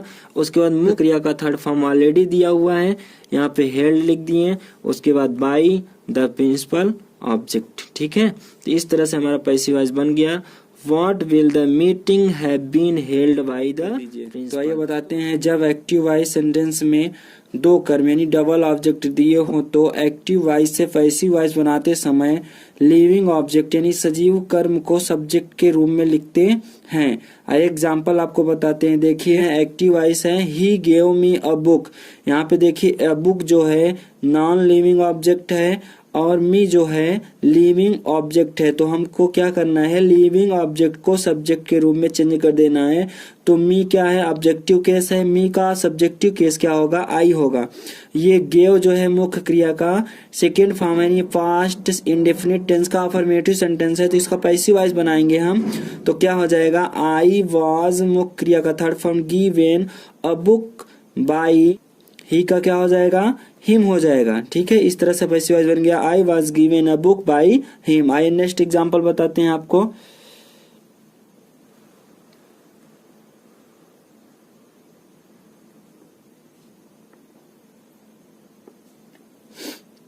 नेक्स्ट एग्जांपल है the teacher taught me English. तो दोस्तों इसमें भी डबल ऑब्जेक्ट है। तो यहाँ पे देखिए ये नॉन लिविंग है एंड ये लिविंग है, तो मी को हम क्या बना लेंगे, सब्जेक्ट बना लेंगे। आई के साथ वाज का प्रयोग किया जाएगा क्योंकि ये पास्ट इंडेफिनिट टेंस है, टॉट सेकेंड फॉर्म यहाँ पे है, ठीक है। आई वॉज टॉट मुख्य क्रिया का third form English by the teacher. इस तरह से इसका भी पैसिव वॉइस बन गया। देखिए यहाँ पे मी था, मी जो है लिविंग ऑब्जेक्ट था, लिविंग ऑब्जेक्ट को मैंने सब्जेक्ट के रूप में बदल दिया, मी का आई होता है, ठीक है। आई के साथ पास्ट इंडेफिनिट टेंस में वाज यानी पैसिव वॉइस बनाते समय वाज का प्रयोग किया जाता है, मुख्य क्रिया का third form.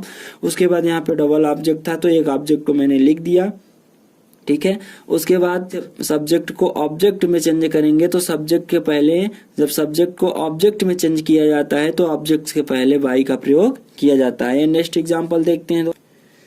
The principal has given me a prize. देखिए ए प्राइज जो है नॉन लिविंग ऑब्जेक्ट है एंड मी जो है लिविंग ऑब्जेक्ट है। तो आइए लिविंग ऑब्जेक्ट को हम सब्जेक्ट में चेंज करते हैं। तो मी का क्या हो जाएगा आई। अब चूंकि यहाँ पे प्रेजेंट परफेक्ट टेंस है, प्रेजेंट परफेक्ट की पैसिव वॉइस की सहायक क्रिया क्या होती है, पैसिव वॉइस की सहायक क्रिया होती है हैज बीन या हैव बीन। तो यहाँ पे हमारा आई है तो आई के साथ क्या लगेगा, have. I have been, me का क्या होगा, आई हो जाएगा I have been given a prize by the principal. इस तरह से इसका पैसिव वॉइस बन गया। आइए नेक्स्ट एंड लास्ट एग्जांपल बताते हैं। एक्टिव वॉइस है he is teaching me Hindi. He is teaching me Hindi. तो दोस्तों हिंदी जो है सब्जेक्ट है यानी विषय है ये एक, लेकिन यहाँ पे क्या है ऑब्जेक्ट है। कैसा ऑब्जेक्ट है, नॉन लिविंग ऑब्जेक्ट है। और मी जो है ये भी ऑब्जेक्ट है, लेकिन कैसा ऑब्जेक्ट है, लिविंग ऑब्जेक्ट है यानी सजीव है। तो इसको हम क्या बना लेंगे, सब्जेक्ट बना लेंगे। मी का क्या हो जाएगा, आई हो जाएगा।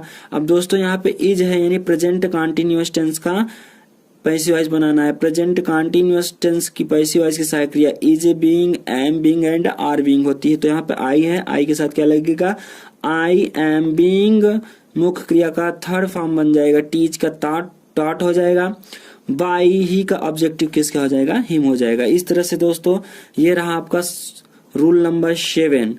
रूल नंबर 7 क्लियर हो गया। अगर कोई आपको डाउट है तो कमेंट में जरूर बताइएगा। आइए मैं आपको नेक्स्ट रूल बताता हूँ। रूल नंबर 8 है दोस्तों, देखिए नो तथा ओब्लाइज। नो और ओब्लाइज दो ऐसी क्रियाएं हैं जिनके पश्चात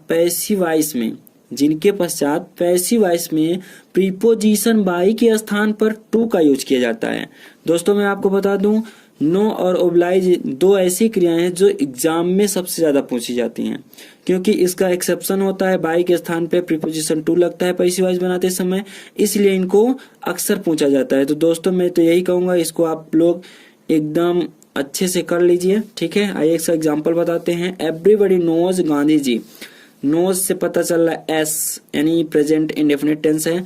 तो दोस्तों आइए यहाँ पे हम गांधी जी को ऑब्जेक्ट से सब्जेक्ट बनाते हैं। Gandhi ji is known.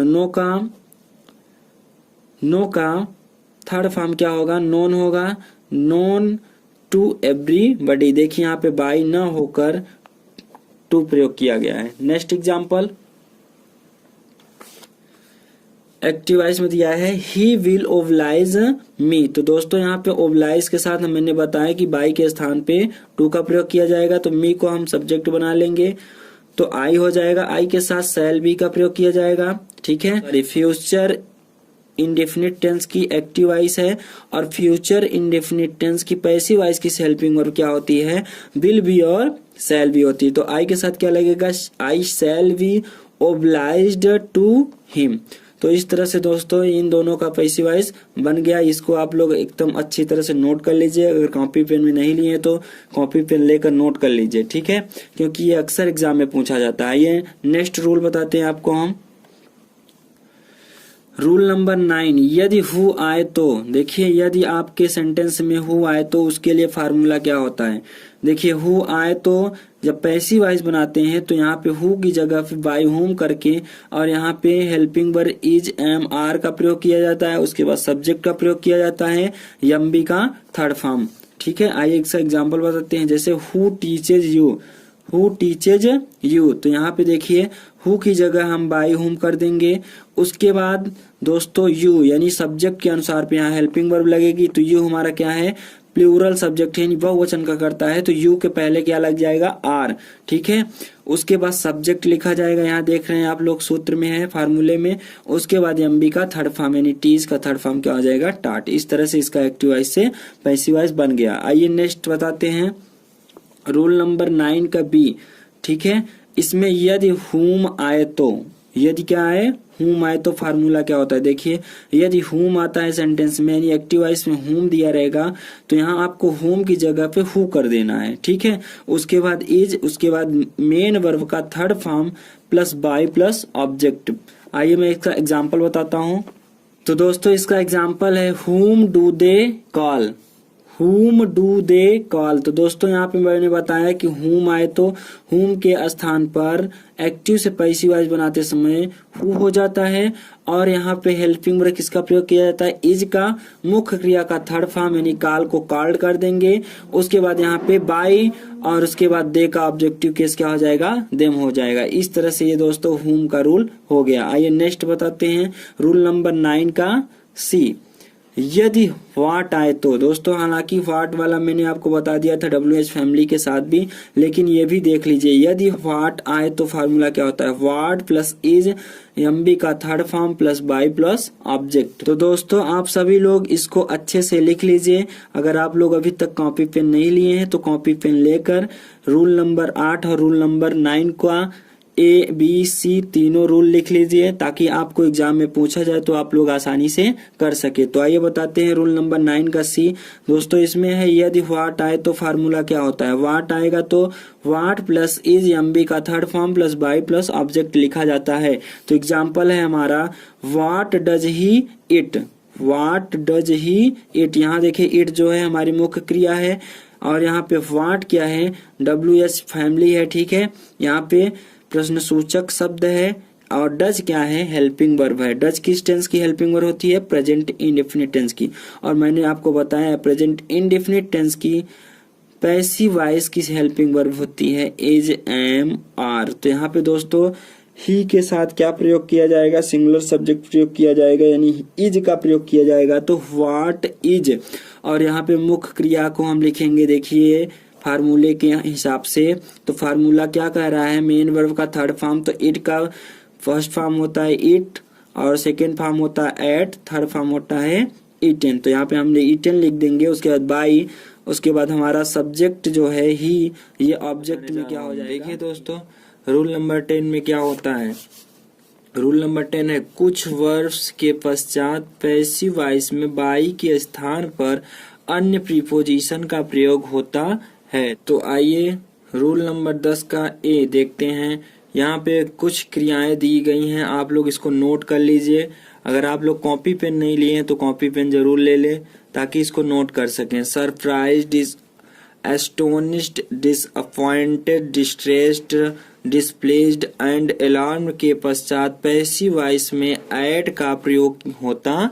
जैसे दिया है एक्टिव वॉइस में योर इंटेलिजेंस सरप्राइज्ड मी, तो दोस्तों इसका पैसिव वॉइस बनाएंगे, मी को हम सब्जेक्ट बना लेंगे। I was surprised. अब यहाँ पे देखिए अभी तक मैं दोस्तों एक्टिव से पैसिव वॉइस बना रहा था तो बाई का प्रयोग कर रहा था, लेकिन दोस्तों यहाँ पे कुछ ऐसी क्रियाएं होती हैं जिनके साथ बाई के स्थान पर एट का प्रयोग किया जाता है। दोस्तों मैं बार बार बोल रहा हूँ आपको, आप लोग इन क्रियाओं को कॉपी पेन लेकर लिख लीजिए, ठीक है। तो दोस्तों यहाँ पे एट हो जाएगा। उसके बाद यहाँ पे हमारा सब्जेक्ट के रूप में और इंटेलिजेंस था तो ये ऑब्जेक्ट के रूप में लिखा जाएगा। आइए नेक्स्ट बताते हैं हिज सक्सेस एस्टोनिश्ड अस। दोस्तों यहाँ पे अस को हम सब्जेक्ट में चेंज कर लेंगे, अस का वी हो जाएगा। वी वर एस्टोनिश्ड एट, यहाँ पे भी एस्टोनिश्ड के साथ भी एट का प्रयोग किया जाता है, at his success. Next example है his failure disappointed me, his failure disappointed me, me का आई हो जाएगा, आई के साथ वाज लगेगा क्योंकि ये पास्ट इंडेफिनिट टेंस की एक्टिव वॉइस है और इसकी पैसिव वॉइस बनाएंगे तो वाज और वर का प्रयोग किया जाता है।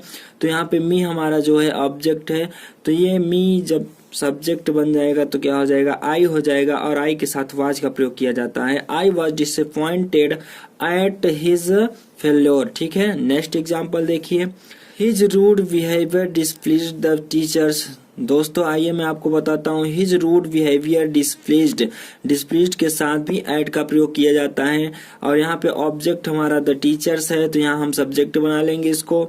The teachers were displeased at his rude behaviour. दोस्तों इस तरह से इसका पैसिव वॉइस भी बन गया। आइए नेक्स्ट एग्जाम्पल है हमारा this news alarmed his father, this news alarmed his father. तो दोस्तों यहाँ हिज फादर ऑब्जेक्ट के रूप में है तो इसको हम सब्जेक्ट में बना लेंगे। His father was alarmed at this news. तो दोस्तों इस प्रकार से रूल नंबर 10 का ए बता दिया मैंने। अब रूल नंबर 10 का बी बताने जा रहा हूँ। दोस्तों आप लोगों से बार बार बोल रहे हैं, अगर कॉपी पेन नहीं लिए हैं तो प्लीज आप लोग कॉपी पेन लेकर लिख लीजिए ताकि भूले ना, और आपके एग्जाम में पूछा जा सकता है। खास तौर पे यूपी बोर्ड के एग्जाम में ये एक्टिव पैसिव वॉइस अक्सर पूछी जाती हैं, और अगर आप क्लास 10 में है या 12 में है तो आप लोग जरूर से जरूर इसको लिख लीजिए। आइए नेक्स्ट बताते हैं।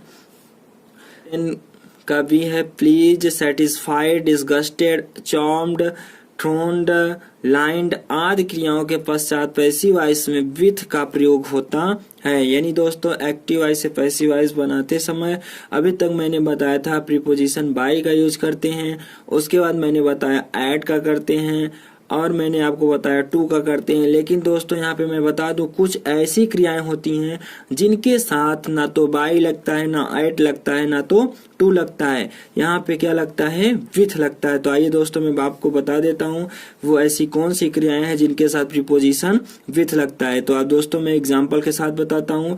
एग्जाम्पल है हमारा माई बिहेवियर प्लीज्ड हिम। अब दोस्तों आपको पता है हिम का हिम ऑब्जेक्टिव केस में है, ऑब्जेक्टिव केस से सब्जेक्टिव केस में चेंज कर लेंगे। हिम का क्या हो जाएगा, he was pleased with my behaviour. दोस्तों इस तरह से इसका पैसिव वॉइस बन गया। नेक्स्ट एग्जांपल है your work satisfies the officers. Your work satisfies the अफसर, यहाँ पे प्रेजेंट इंडेफिनिट टेंस है दोस्तों, इसका पैसिव वॉइस बनाते हैं the officers are satisfied with your work. आइए नेक्स्ट एग्जाम्पल बताते हैं आपको। नेक्स्ट एग्जाम्पल है दोस्तों her fellow disgusted her parents. तो दोस्तों यहाँ पे हर पेरेंट्स जो है वो हमारा क्या है, ऑब्जेक्ट है। तो ऑब्जेक्ट को हम क्या बना लेंगे, सब्जेक्ट बना लेंगे। तो यहाँ इस तरह से ये सब्जेक्ट हो जाएगा हर पेरेंट्स। अब दोस्तों ये पास्ट इंडेफिनिट टेंस है क्योंकि यहाँ मुख्य क्रिया का सेकंड अवस्था है, ठीक है। तो her parents were disgusted with her failure. तो दोस्तों इस तरह से इसका पैसिव वॉइस बन गया। आइए नेक्स्ट एग्जांपल बताते हैं। नेक्स्ट एग्जांपल है his sweet song charm the listeners. His sweet song charm the listener. The listeners जो यहाँ पे ऑब्जेक्ट है तो हम इसको सब्जेक्ट बना लेंगे। The listener were charmed with his sweet song. तो दोस्तों इस तरह से इसका एक्टिव से पैसिव वॉइस बन गया। बने रहिए हमारे वीडियो में। नेक्स्ट एग्जांपल है the students thronged the college hall. तो दोस्तों ये आइए देखते हैं ये कौन सा टेंस है। टेंस पहचानने का तरीका, हम सबसे पहले वर्ब को देखते हैं, यानी हमारी जो क्रिया है वो किस अवस्था में है, फर्स्ट फॉर्म में है या सेकेंड फॉर्म में या थर्ड फॉर्म में या एनजी फॉर्म में है। तो दोस्तों अगर मैं आपको बता दूं यहाँ पे यस या यस होता तो ये प्रेजेंट इंडेफिनिट टेंस होता, लेकिन यहाँ पे ईडी है यानी ये पास्ट इंडेफिनिट टेंस है, क्योंकि पास्ट इंडेफिनिट टेंस के अफर्मेटिव सेंटेंस में सहायक क्रिया का प्रयोग नहीं होता है, मुख्य क्रिया के सेकंड फॉर्म यानी दूसरी अवस्था यूज किया जाता है। तो इससे हम पकड़ लिए कौन सा टेंस है, पास्ट इंडेफिनिट टेंस है। तो आइए दोस्तों पास्ट इंडेफिनिट टेंस की पैसिव वॉइस की हेल्पिंग वर्ब क्या होती है, वाज और वर होती है दोस्तों। तो आइए देखते हैं यहाँ पे वाज लगेगा या वर लगेगा। तो the college hall was throned with the students. Throned means होता है भीड़ से भरा हुआ। थ्रोन्ड मीन्स क्या होता है दोस्तों, भीड़ से भरा हुआ। इसको हिंदी लिख लीजिएगा आप लोग, भीड़ से भरा हुआ, ठीक है ना। आइए दोस्तों नेक्स्ट एग्जांपल बताते हैं। The passengers line the booking window. तो दोस्तों इसका पैसिव वॉइस बनाएंगे। यहाँ पे लाइंड यानी ईडी लगा है यानी सेकेंड फॉर्म है। ये तो कौन सा टेंस है, पास्ट इंडेफिनिट टेंस है। तो पास्ट इंडेफिनिट टेंस का मैंने आपको रूल सब कुछ बता दिया है कि कैसे करते हैं हम इसको, ठीक है। पास्ट इंडेफिनिट टेंस आता है तो पैसिव वॉइस कैसे चेंज करते हैं। तो आइए दोस्तों हम चेंज करते हैं। यहाँ पे हमारा ऑब्जेक्ट केस क्या है, ऑब्जेक्टिव केस में है द बुकिंग विंडो। द क्या हो गई हमारी, सब्जेक्ट हो गया। The booking window was lined with the passengers. इस तरह से पैसिव वॉइस बन गया। आइए दोस्तों मैं आपको रूल नंबर 10 का सी बताता हूँ। रूल नंबर 10 का सी, कंटेंट तथा इंटरेस्टेड वर्ब के पश्चात पैसिव वॉइस में इनका प्रयोग होता है।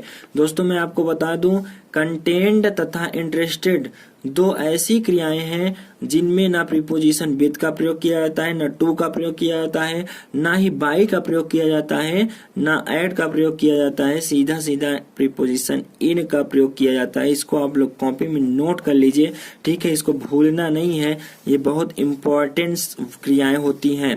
जैसे कंटेन किसी चीज को भरने के लिए प्रयोग किया जाता है, और इंटरेस्ट यानी रुचि, किसी चीज में आपको रुचि है, जैसे पढ़ने में रुचि है, या किसी वकील को किसी केस में रुचि है, ठीक है, आपको किसी खाने में रुचि है, ठीक है, इसके लिए प्रयोग किया जाता है कंटेंट तथा इंटरेस्टेड। ये दो वर्ब ऐसी होती हैं जिनका पैसिव वॉइस अगर हम बनाते हैं तो इनके पहले प्रीपोजिशन इनका प्रयोग किया जाता है। आइए मैं आपका इसका एक्सरसाइज करवा देता हूं, यानी एग्जाम्पल बता देते हैं दोस्तों। दिया active voice, this book contains many beautiful things. तो दोस्तों यहाँ पे जो दिया है मेनी ब्यूटीफुल थिंग्स, ये हमारा क्या है, ऑब्जेक्टिव केस है। तो ऑब्जेक्टिव केस को हम सब्जेक्ट में चेंज कर लेंगे, यहाँ हो जाएगा मेनी ब्यूटीफुल थिंग्स, जो कि ये बहुवचन है, तो यहाँ पे क्या लगेगा, आर।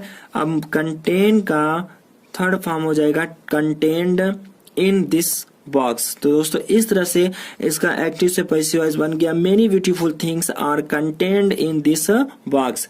आइए नेक्स्ट एग्जांपल बताते हैं दोस्तों उससे पहले अगर आप लोग हमारे वीडियो को लाइक नहीं किए हैं तो प्लीज लाइक कर दीजिए, और हाँ, चैनल को सब्सक्राइब कर दीजिए, बेल आइकन को प्रेस कर दीजिए, ताकि आने वाली वीडियो आपको हर समय मिलती रहे। दोस्तों आइए नेक्स्ट एग्जांपल बताते हैं। This case interests the lawyers, this case interests the lawyer. दोस्तों द लायर जो है यहाँ पे ऑब्जेक्ट है, तो हम इसको सब्जेक्ट में चेंज कर लेंगे। The lawyers are interested. दोस्तों इंटरेस्ट का थर्ड फॉर्म क्या हो जाएगा, इंटरेस्टेड हो जाएगा। The lawyer are interested in this case. आइए नेक्स्ट एग्जांपल बताते हैं। This book interests me, this book interest me. दोस्तों मैंने आपको बताया था कि किसी बुक में रुचि होना, किसी केस में रुचि होना, ठीक है। तो आइए इसका मी जो है ऑब्जेक्टिव केस में है, तो ऑब्जेक्टिव केस से हम इसको सब्जेक्टिव केस में चेंज कर लेंगे, यानी मी जो है हमारा किस में चेंज हो जाएगा, आई में चेंज हो जाएगा। अब दोस्तों इंटरेस्ट यानी यस लगा है यहाँ पे, तो पता चल रहा है कि ये प्रेजेंट इंडेफिनिट टेंस है, क्योंकि आपको पता है प्रेजेंट इंडेफिनिट टेंस के अफर्मेटिव सेंटेंस में सहायक क्रिया का प्रयोग नहीं किया जाता है। एक वचनकर्ता के साथ मुख्य क्रिया में यस या ईएस का प्रयोग होता है। तो यहाँ पे हमारा जो कर्ता है एक वचन का है, क्योंकि दिस दैट जो होता है वो क्या होता है, एक वचन होता है। तो यहाँ पे इसलिए यहाँ यस लगा है, इससे हमें ये पता चलता है कि ये प्रेजेंट इंडेफिनिट टेंस का अफर्मेटिव सेंटेंस है। प्रेजेंट इंडेफिनिट टेंस के अफर्मेटिव सेंटेंस के लिए हम पैसिव वॉइस जब बनाएंगे तो आई के साथ हम यहाँ पे एम का प्रयोग करेंगे। I am interested in this book. दोस्तों इस तरह से इसका एक्टिव से पैसिव वॉइस बन गया। तो दोस्तों आपको बताते हैं, देखिए रूल है हमारा, कुछ इंट्रांजिटिव वर्ब्स के साथ प्रीपोजिशंस का प्रयोग होता है। प्रीपोजिशन के साथ मिलकर ये क्रियाएं ट्रांजिटिव वर्ब का कार्य करती हैं। पैसिव वॉइस में भी प्रीपोजिशन क्रिया के साथ लगा रहता है, यहाँ पे यानी हटता नहीं है। आइए देखते हैं क्या है। यहाँ एग्जाम्पल दिया हुआ है, the girls loved at me. तो देखिए यहाँ पे वर्ब के साथ क्या लगा हुआ है, प्रीपोजिशन लगा हुआ है। तो ठीक है दोस्तों, इसका पैसिव वॉइस बनाते हैं। मी ऑब्जेक्ट है, मी को हम सब्जेक्ट में चेंज कर लेंगे। मी का क्या हो जाएगा, आई के साथ वाज लगेगा, क्योंकि पास्ट इंडेफिनिट टेंस है। पास्ट इंडेफिनिट टेंस की पैसिव वॉइस की हेल्पिंग वर्ब क्या होती है, वाज या वर होती है। आई हमारा कैसा सब्जेक्ट है, प्लूरल सब्जेक्ट है, लेकिन आई के साथ वाज का प्रयोग किया जाता है। आई वाज यहाँ ऑलरेडी थर्ड फॉर्म में है, तो लव्ड एट ये इसके साथ में लगा रहेगा। उसके बाद दोस्तों वही प्रीपोजिशन बाई का प्रयोग किया जाता है पैसिव वॉइस में, तो बाई का प्रयोग करके उसके बाद हम यहाँ सब्जेक्ट को ऑब्जेक्ट में चेंज कर लेंगे। तो यह पैसिव वॉइस क्या बन गया, I was loved at by the girls. आइए दोस्तों एक एग्जाम्पल और बताते हैं। इसी का एग्जाम्पल है दोस्तों, he looks after my children. तो दोस्तों यहाँ पे देखिए लुक्स के साथ आफ्टर दिया हुआ है, यानी एक प्रीपोजिशन यहाँ पे ऑलरेडी लगा हुआ है। तो दोस्तों घबराना नहीं है, इसका भी सेम है, ही पैसिव वॉइस यहाँ बनाना है, माई चिल्ड्रेन।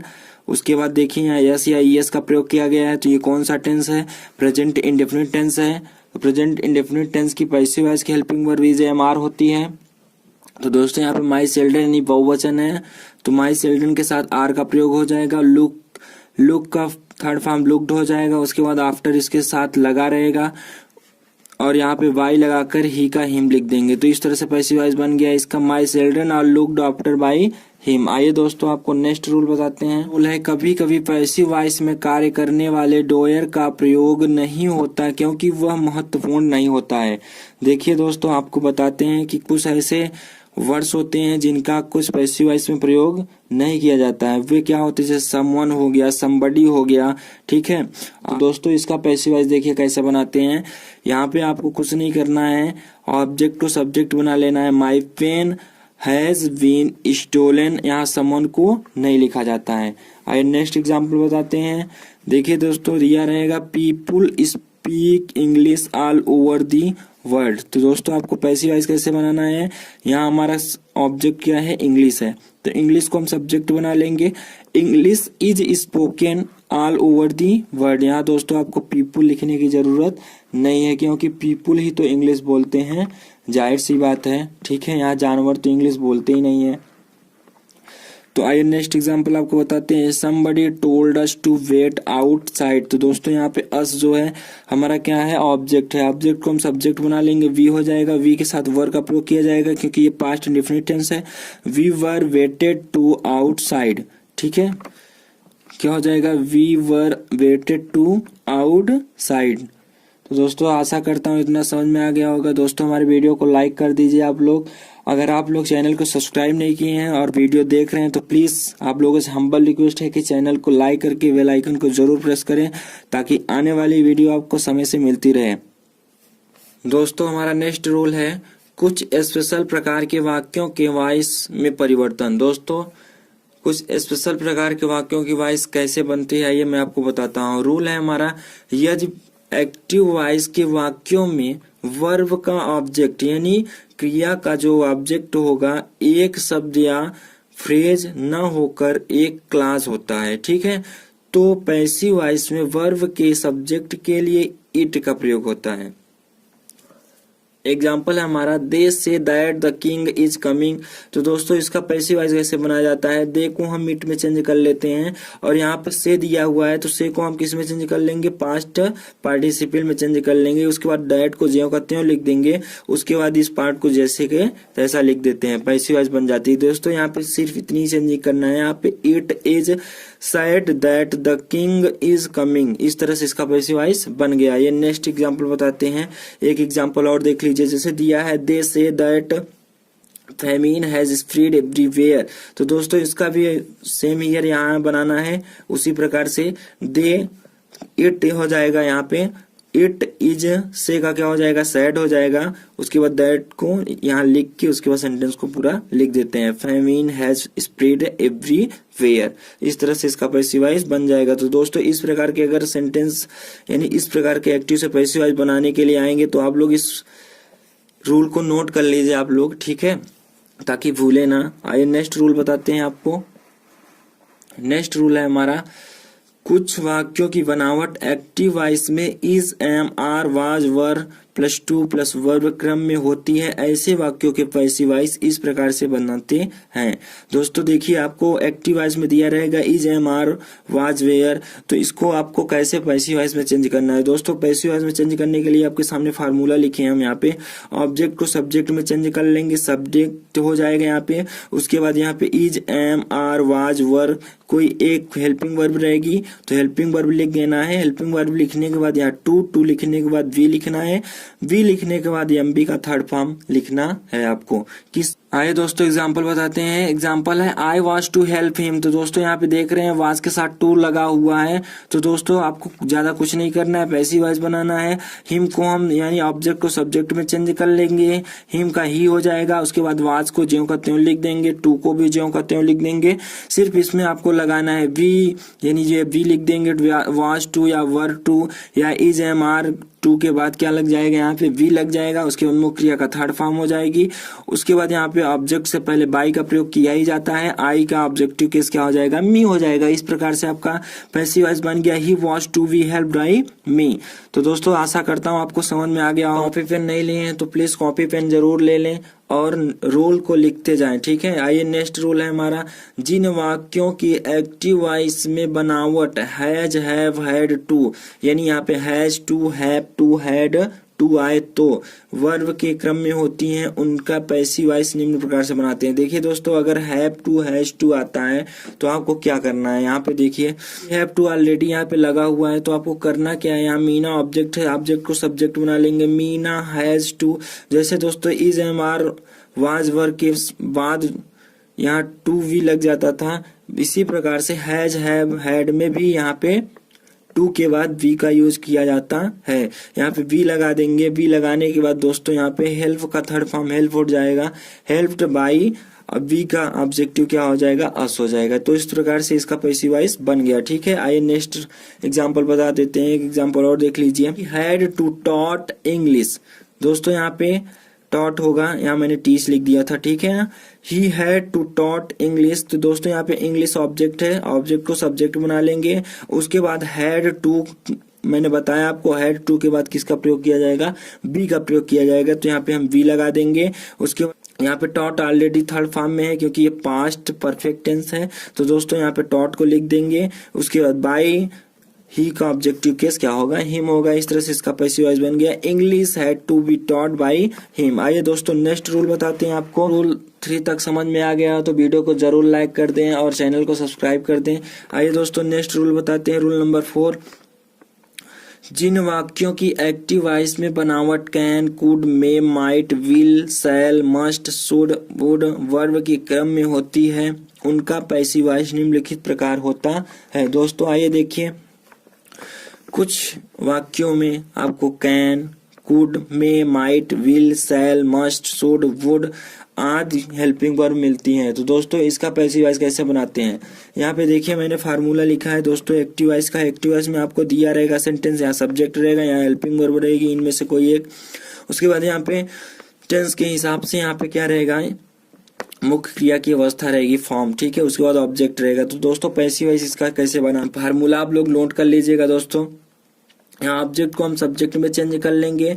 उसके बाद यहाँ पे हेल्पिंग वर्ब रहेगी, कोई एक हेल्पिंग वर्ब, चाहे कैन हो जाए या कुड हो गया, मे हो गया, माइट हो गया, विल हो गया, शैल हो गया, मस्ट हो गया, शुड हो गया, वुड हो गया, कोई एक हेल्पिंग वर्ब रहेगी, उसको हेल्पिंग वर्ब यहाँ पे हम पैसिव वॉइस में लिख देंगे। उसके बाद हेल्पिंग वर्ब लिखने के बाद यहाँ पे वी लगाएंगे, वी लगाने के बाद एमबी का थर्ड फॉर्म, उसके बाद हम यहाँ पे ऑब्जेक्ट लिख देंगे, इसका पैसिव वॉइस बन जाएगा। दोस्तों आइए मैं इसका एग्जांपल बताता हूँ आपको। ही शुड हेल्प हर, तो दोस्तों यहाँ पे देखिए शुड दिया हुआ है, यानी शुड, कुड और मे, माइट, कैन, कुड ये सब आएगा। तो क्या करना है आपको, जब पैसिव वॉइस बनाएंगे तो जस्ट इसी हेल्पिंग के बाद बी लगा देंगे। क्या लगा देते हैं, बी लगा देते हैं, ये दिखा रहे हैं आपको।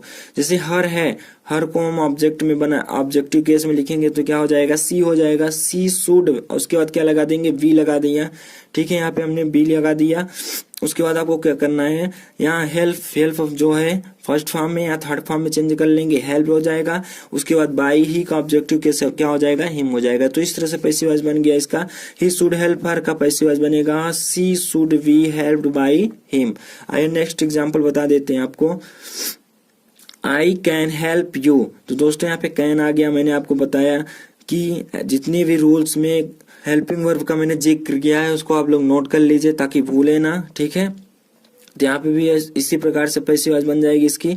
यू कैन बी, देखिए यहाँ पे बी लगा देना है। उसके बाद एमबी का third form, helped by I का ऑब्जेक्टिव केस क्या हो जाएगा, मी हो जाएगा। तो दोस्तों इतना समझ में आ गया तो वीडियो को लाइक जरूर कर दीजिए। रूल नंबर 5, इन्फिनेटिव वर्ब्स कभी कभी कुछ इन्फिनेटिव सेंटेंस का पैसिव वॉइस बनाते समय वर्ब को नहीं बदलते।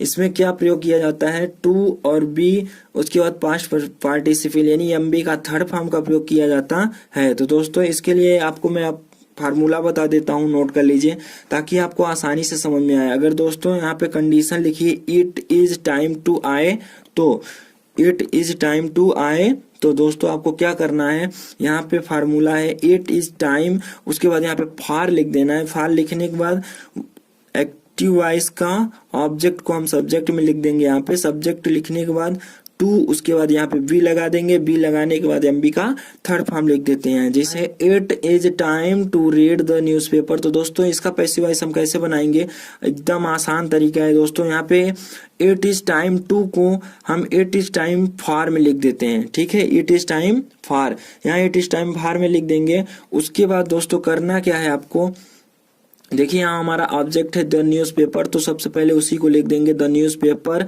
टू वी, उसके बाद वर्ब यानी क्रिया लिखी जाती है एमबी का थर्ड फॉर्म, तो रीड का थर्ड फॉर्म रीड ही होगा। तो it is time for the newspaper to we read. आइए एक एग्जांपल और बता देते हैं ताकि आपको आसानी से समझ में आ जाए। देखिए दोस्तों, it is time to learn English, तो दोस्तों यहाँ पे ऑब्जेक्ट क्या है, इंग्लिश है। तो दोस्तों यहाँ पे क्या करेंगे, इट इज टाइम टू को हम इट इज टाइम फॉर में चेंज कर लेते हैं, ठीक है, इट इज टाइम फॉर। उसके बाद यहाँ ऑब्जेक्ट को सबसे पहले लिख देते हैं फार्मूला के हिसाब से, ऑब्जेक्ट को यहाँ हम सब्जेक्ट में चेंज कर दिए, ठीक है, इंग्लिश टू वी, उसके बाद एमबी का थर्ड फॉर्म लर्न का लर्नट हो जाएगा। इस तरह से इसका पैसिव वॉइस बन गई, it is time for English to be learn. आशा करता हूं दोस्तों आप लोगों को अच्छे से समझ। दोस्तों यहाँ पे क्या है, इम्परेटिव सेंटेंसेस के वॉइस कैसे बनाए जाते हैं। तो दोस्तों आइए मैं आपको बताता हूँ इम्परेटिव सेंटेंसेस के वॉइस कैसे बनाए जाते हैं। तो दोस्तों यहाँ पे रूल है हमारा, इम्परेटिव सेंटेंस को पैसिव वॉइस में बदलने के लिए वाक्य में अपनी ओर से लेट का प्रयोग किया जाता है, यानी लेट को हम खुद से जोड़ देते हैं, लेट दिया नहीं रहता है। तो आइए दोस्तों हम इसका फार्मूला बताते हैं आपको। देखिए यहाँ पे लिखा है फार्मूला फॉर इम्परेटिव सेंटेंसेस। तो दोस्तों इम्परेटिव सेंटेंसेस के लिए फार्मूला क्या होता है, let plus object plus be, यानी यहाँ एम बी का थर्ड फॉर्म यानी third form of the verb. तो दोस्तों आइए इसका एग्जाम्पल बताते हैं आपको। दोस्तों अगर आप लोग कॉपी पेन ना लिए तो कॉपी पेन ले लीजिए, ताकि आप मेन पॉइंट्स यानी जो आपको इम्पोर्टेंस लगे उसको नोट करते जाइए, ताकि आप कभी भूले ना। और दोस्तों यहाँ पे एग्जांपल है आपका राइट और लेटर। दोस्तों इम्परेटिव सेंटेंसेस में आपको मैं बता दूं सब्जेक्ट नहीं दिया रहता है, ओनली फॉर वर्ब दिया रहता है, यानी क्रिया दी रहती है, और यहाँ पे ऑब्जेक्ट दिया रहता है। तो दोस्तों इसका हम पैसिव वॉइस कैसे बनाते हैं आइए बताते हैं। एक्टिव वॉइस दिया है राइट और लेटर, इसका पैसिव वॉइस बनाएंगे तो खुद से लेट को ऐड कर देना है, यहाँ पे लेट को ऐड कर देंगे। उसके बाद हमारा फार्मूला कह रहा है कि ऑब्जेक्ट को लिखना है, तो ऑब्जेक्ट क्या है यहाँ पे ए लेटर है, तो हम यहाँ पे और लेटर लिख देंगे। उसके बाद फार्मूला कह रहा है बी लिखना है, तो फार्मूला के अकॉर्डिंग टू फार्मूला हम यहाँ पे बी लिख देंगे। उसके बाद हम मुख्य क्रिया का थर्ड फॉर्म, तो हमारी क्रिया क्या है, राइट है, राइट का थर्ड फॉर्म क्या होता है, रिटेन होता है। तो दोस्तों इस तरह से इसका पैसिव वॉइस बन गया let a letter we written. आइए नेक्स्ट एग्जाम्पल की ओर चलते हैं। दोस्तों यहाँ पे है पोस्ट दिस लेटर, तो दोस्तों इसका पैसिव वॉइस बनाएंगे सेम कंडीशन, यहाँ पे हम लेट लिख देंगे। उसके बाद यहाँ हमारा ऑब्जेक्ट क्या है, दिस लेटर, तो यहाँ पे हम ऑब्जेक्ट को पुट कर देंगे। उसके बाद यहाँ पे वी लिखा जाएगा और मुख्य क्रिया का थर्ड फॉर्म यानी पोस्ट का क्या हो जाएगा, पोस्टेड। आइए दोस्तों एक एग्जाम्पल और आपको बताते हैं। एक्टिव वॉइस में दिया है ओपन दी डोर, ओपन दी डोर, तो दोस्तों यहाँ पे द डोर जो है वो ऑब्जेक्ट है और ओपन यानी खोलना जो है क्रिया है, ठीक है। और क्रिया किसे कहते हैं आप लोगों को पता ही होगा। हम लोग दैनिक जीवन में अपने दैनिक दिनचर्या में सबसे ज्यादा क्रियाएं ही करते हैं, सुबह से लेकर शाम तक क्या करते हैं, क्रिया करते हैं। उठना, बोलना, सुनना, सुनाना, सब क्या है, क्रियाएं हैं, ठीक है। तो यहाँ हमारा ओपन क्या है, क्रिया है। तो दोस्तों यहाँ पे सब्जेक्ट नहीं दिया है क्योंकि ये इम्परेटिव सेंटेंस है। तो दोस्तों हम सबसे पहले लेट को ऐड कर देंगे, उसके बाद यहाँ पे ऑब्जेक्ट लिखेंगे, उसके बाद यहाँ पे बी को लिखना है, उसके बाद यहाँ पे दोस्तों ओपन का थर्ड फॉर्म ओपन लिखना है। इस तरह से इसका एक्टिव से पैसिव वॉइस बनता है let the door be open.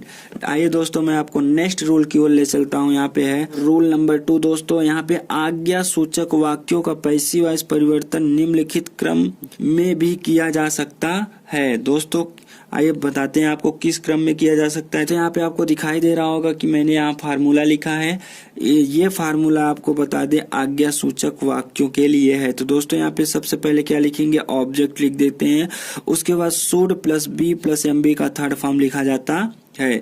तो आइए दोस्तों मैं इसका एग्जांपल करवा देता हूं आपको। एक्टिव वॉइस में ओपन द डोर, यहाँ पे मैं आज्ञा दे रहा हूं या कोई आज्ञा दे रहा है कि आप दरवाजा को क्या कर दीजिए, खोल दीजिए। आपसे कोई एक गिलास पानी मंगवाए तो यहाँ पे क्या होता है, आज्ञा होता है, ठीक है ना।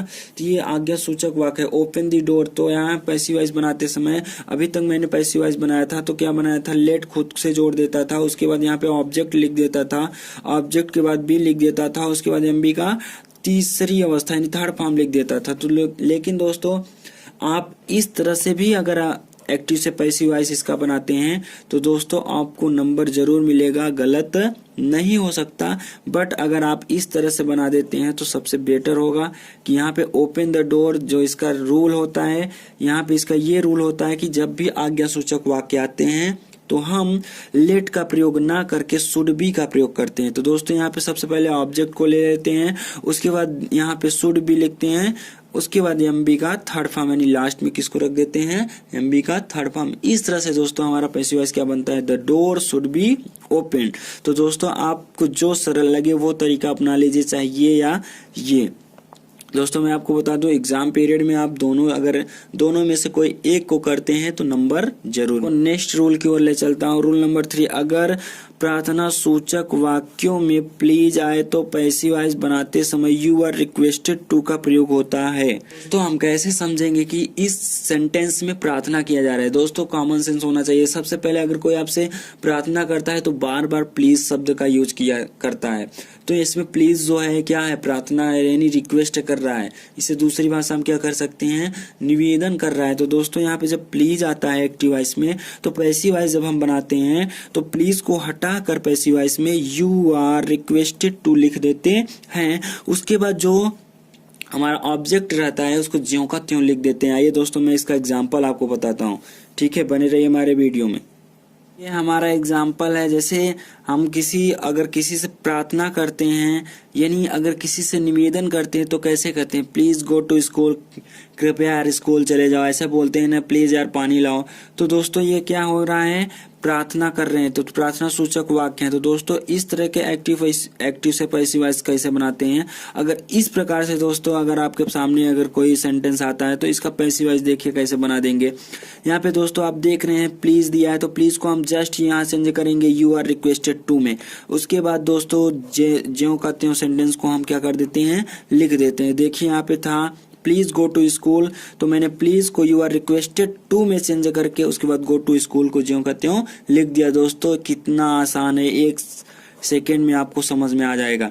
तो आइए नेक्स्ट एग्जाम्पल आपको बताते हैं। देखिए यहाँ पे एक एग्जाम्पल और मैं आपको बता देता हूँ ताकि आराम से समझ में आए। दोस्तों आप लोग अगर कॉपी पेन नहीं लिए तो प्लीज कॉपी पेन जरूर ले लीजिए और 1-2 एग्जाम्पल नोट कर लीजिए। हर रूल का एक एग्जाम्पल और रूल को जरूर लिखते जाइए, ठीक है। एक छोटी सी नोट्स बना लीजिए क्योंकि मैं लगातार एक्टिव पैसिव वॉइस पढ़ाऊंगा ए से लेकर जेड तक, यानी A to Z एक्टिव से पैसिव वॉइस का A to Z पढ़ा दूंगा, ठीक है। उसके बाद आपको नेक्स्ट टॉपिक पढ़ाऊंगा जो आप लोग बोलेंगे, ठीक है। यहाँ पे क्या है, please give him a book, please give him a book. तो दोस्तों यहाँ पे पैसिव वॉइस चेंज करेंगे। तो दोस्तों यहाँ पे क्या कर रहा है, रिक्वेस्ट कर रहा है, you are requested to give him a book. तो दोस्तों आशा है कि आप लोगों को ये समझ में आ गया होगा। आइए मैं आपको नेक्स्ट रूल बताता हूँ। दोस्तों हमारा नेक्स्ट रूल है रूल नंबर 3 का दूसरा। तो दोस्तों इसमें क्या होता है, यदि वाक्य से सलाह या सुझाव का बोध हो तो पैसिव वॉइस में यू आर एडवाइज टू का प्रयोग करते हैं। अगर दोस्तों किसी भी सेंटेंस में अगर सुझाव या सलाह का बोध होता है यानी भाव प्रकट होता है तो दोस्तों वहां पे यू आर रिक्वेस्टेड टू ना लिखकर यू आर एडवाइज टू का यूज किया जाता है। आइए दोस्तों मैं इसका एग्जांपल बताता हूं आपको। तो दोस्तों आप लोग सलाह का मतलब समझ ही रहेंगे, यानी एडवाइस मीन्स क्या होता है, सलाह होता है। तो यहाँ पे दोस्तों अगर सलाह जाता है, जैसे सलाह दिया जाता है कि शराब मत पियो, ठीक है, स्मोक मत करो, तो ये क्या है, सलाह ही है। क्योंकि अगर हम स्मोक या कोई भी बंदा स्मोक करता है तो उसको क्या हो जाता है, कैंसर हो जाता है। तो ये क्या होती है, एडवाइस होती है। डॉक्टर भी एडवाइस देते हैं कि आप स्मोकिंग मत करिए, ठीक है। या फिर जैसे दोस्तों अगर कहीं पे आपको सलाह या सुझाव दिया जाता है तो आप कॉमन सेंस से सोच सकते हैं कि आपको जैसे बोला जाए कि हमेशा बाईं तरफ से चलिए। तो दोस्तों यहाँ पे आपको सुझाव दिया जा रहा है या आपके टीचर द्वारा सुझाव दिया जाता है कि बच्चों पढ़ो, तो आपको क्या दिया जा रहा है, सलाह या सुझाव दिया जा रहा है। तो यहाँ पे जैसे एग्जाम्पल है obey the rules of the road you are advised to, यहाँ पे इसके आगे क्या जुड़ जाएगा, यू आर एडवाइज्ड टू, उसके बाद ज्यों का त्यों सेंटेंस को हम यहाँ पे लिख देंगे, you are advised to obey the rules of the road. तो दोस्तों नेक्स्ट रूल है हमारा, जब इम्परेटिव सेंटेंस निगेटिव हो, तो इम्परेटिव सेंटेंस किसमें हो, निगेटिव में हो, जैसे डू नॉट हो या डज नॉट में हो, तो क्या करते हैं, सहायक क्रिया डू या डज को हटा दिया जाता है। आइए दोस्तों मैं आपको बताता हूँ कैसे हटा दिया जाता है। जैसे एग्जाम्पल में दिया है do not kill the bird, तो दोस्तों यहाँ कहा जा रहा है कि पक्षी को मत मारिए, ठीक है। तो दोस्तों इसको क्या करना है, आपको पैसिव वॉइस बनाते समय क्या करना है, लेट को ऐड कर देना है। खुद से इंपरेटिव सेंटेंस में लेट का ऐड किया जाता है, उसके बाद ऑब्जेक्ट को लिखा जाता है। तो दोस्तों मैंने यहाँ ऑब्जेक्ट को लिख दिया, ठीक है। तो यहाँ इसका फार्मूला होता है दोस्तों, मैं बता दूंगा आपको, फार्मूला लिख लीजिएगा। Late plus object, late plus क्या होता है, ऑब्जेक्ट होता है, यानी यहाँ फार्मूला मैं आपको बता दे रहा हूँ। उसके बाद नॉट बी, उसके बाद एम बी का थर्ड फॉर्म यूज किया जाता है। किसके लिए, यदि इंपरेटिव सेंटेंस में निगेटिव हो तो, यदि इंपरेटिव सेंटेंस में निगेटिव होता है तो let plus object plus not be plus M B का थर्ड फॉर्म यूज करते हैं। तो दोस्तों इस तरह से आपको ये लगी हो तो लाइक जरूर करें, और हमारे चैनल को अगर अभी तक सब्सक्राइब नहीं किए तो प्लीज आप लोगों से हम्बल रिक्वेस्ट है कि चैनल को सब्सक्राइब कर दीजिए। और हाँ दोस्तों, अगर आपको कुछ अन्य टॉपिक पढ़ना है तो कमेंट में जरूर बताइए। तो दोस्तों आज के लिए इतना ही, अब मिलते हैं नेक्स्ट वीडियो में। Thanks all of you.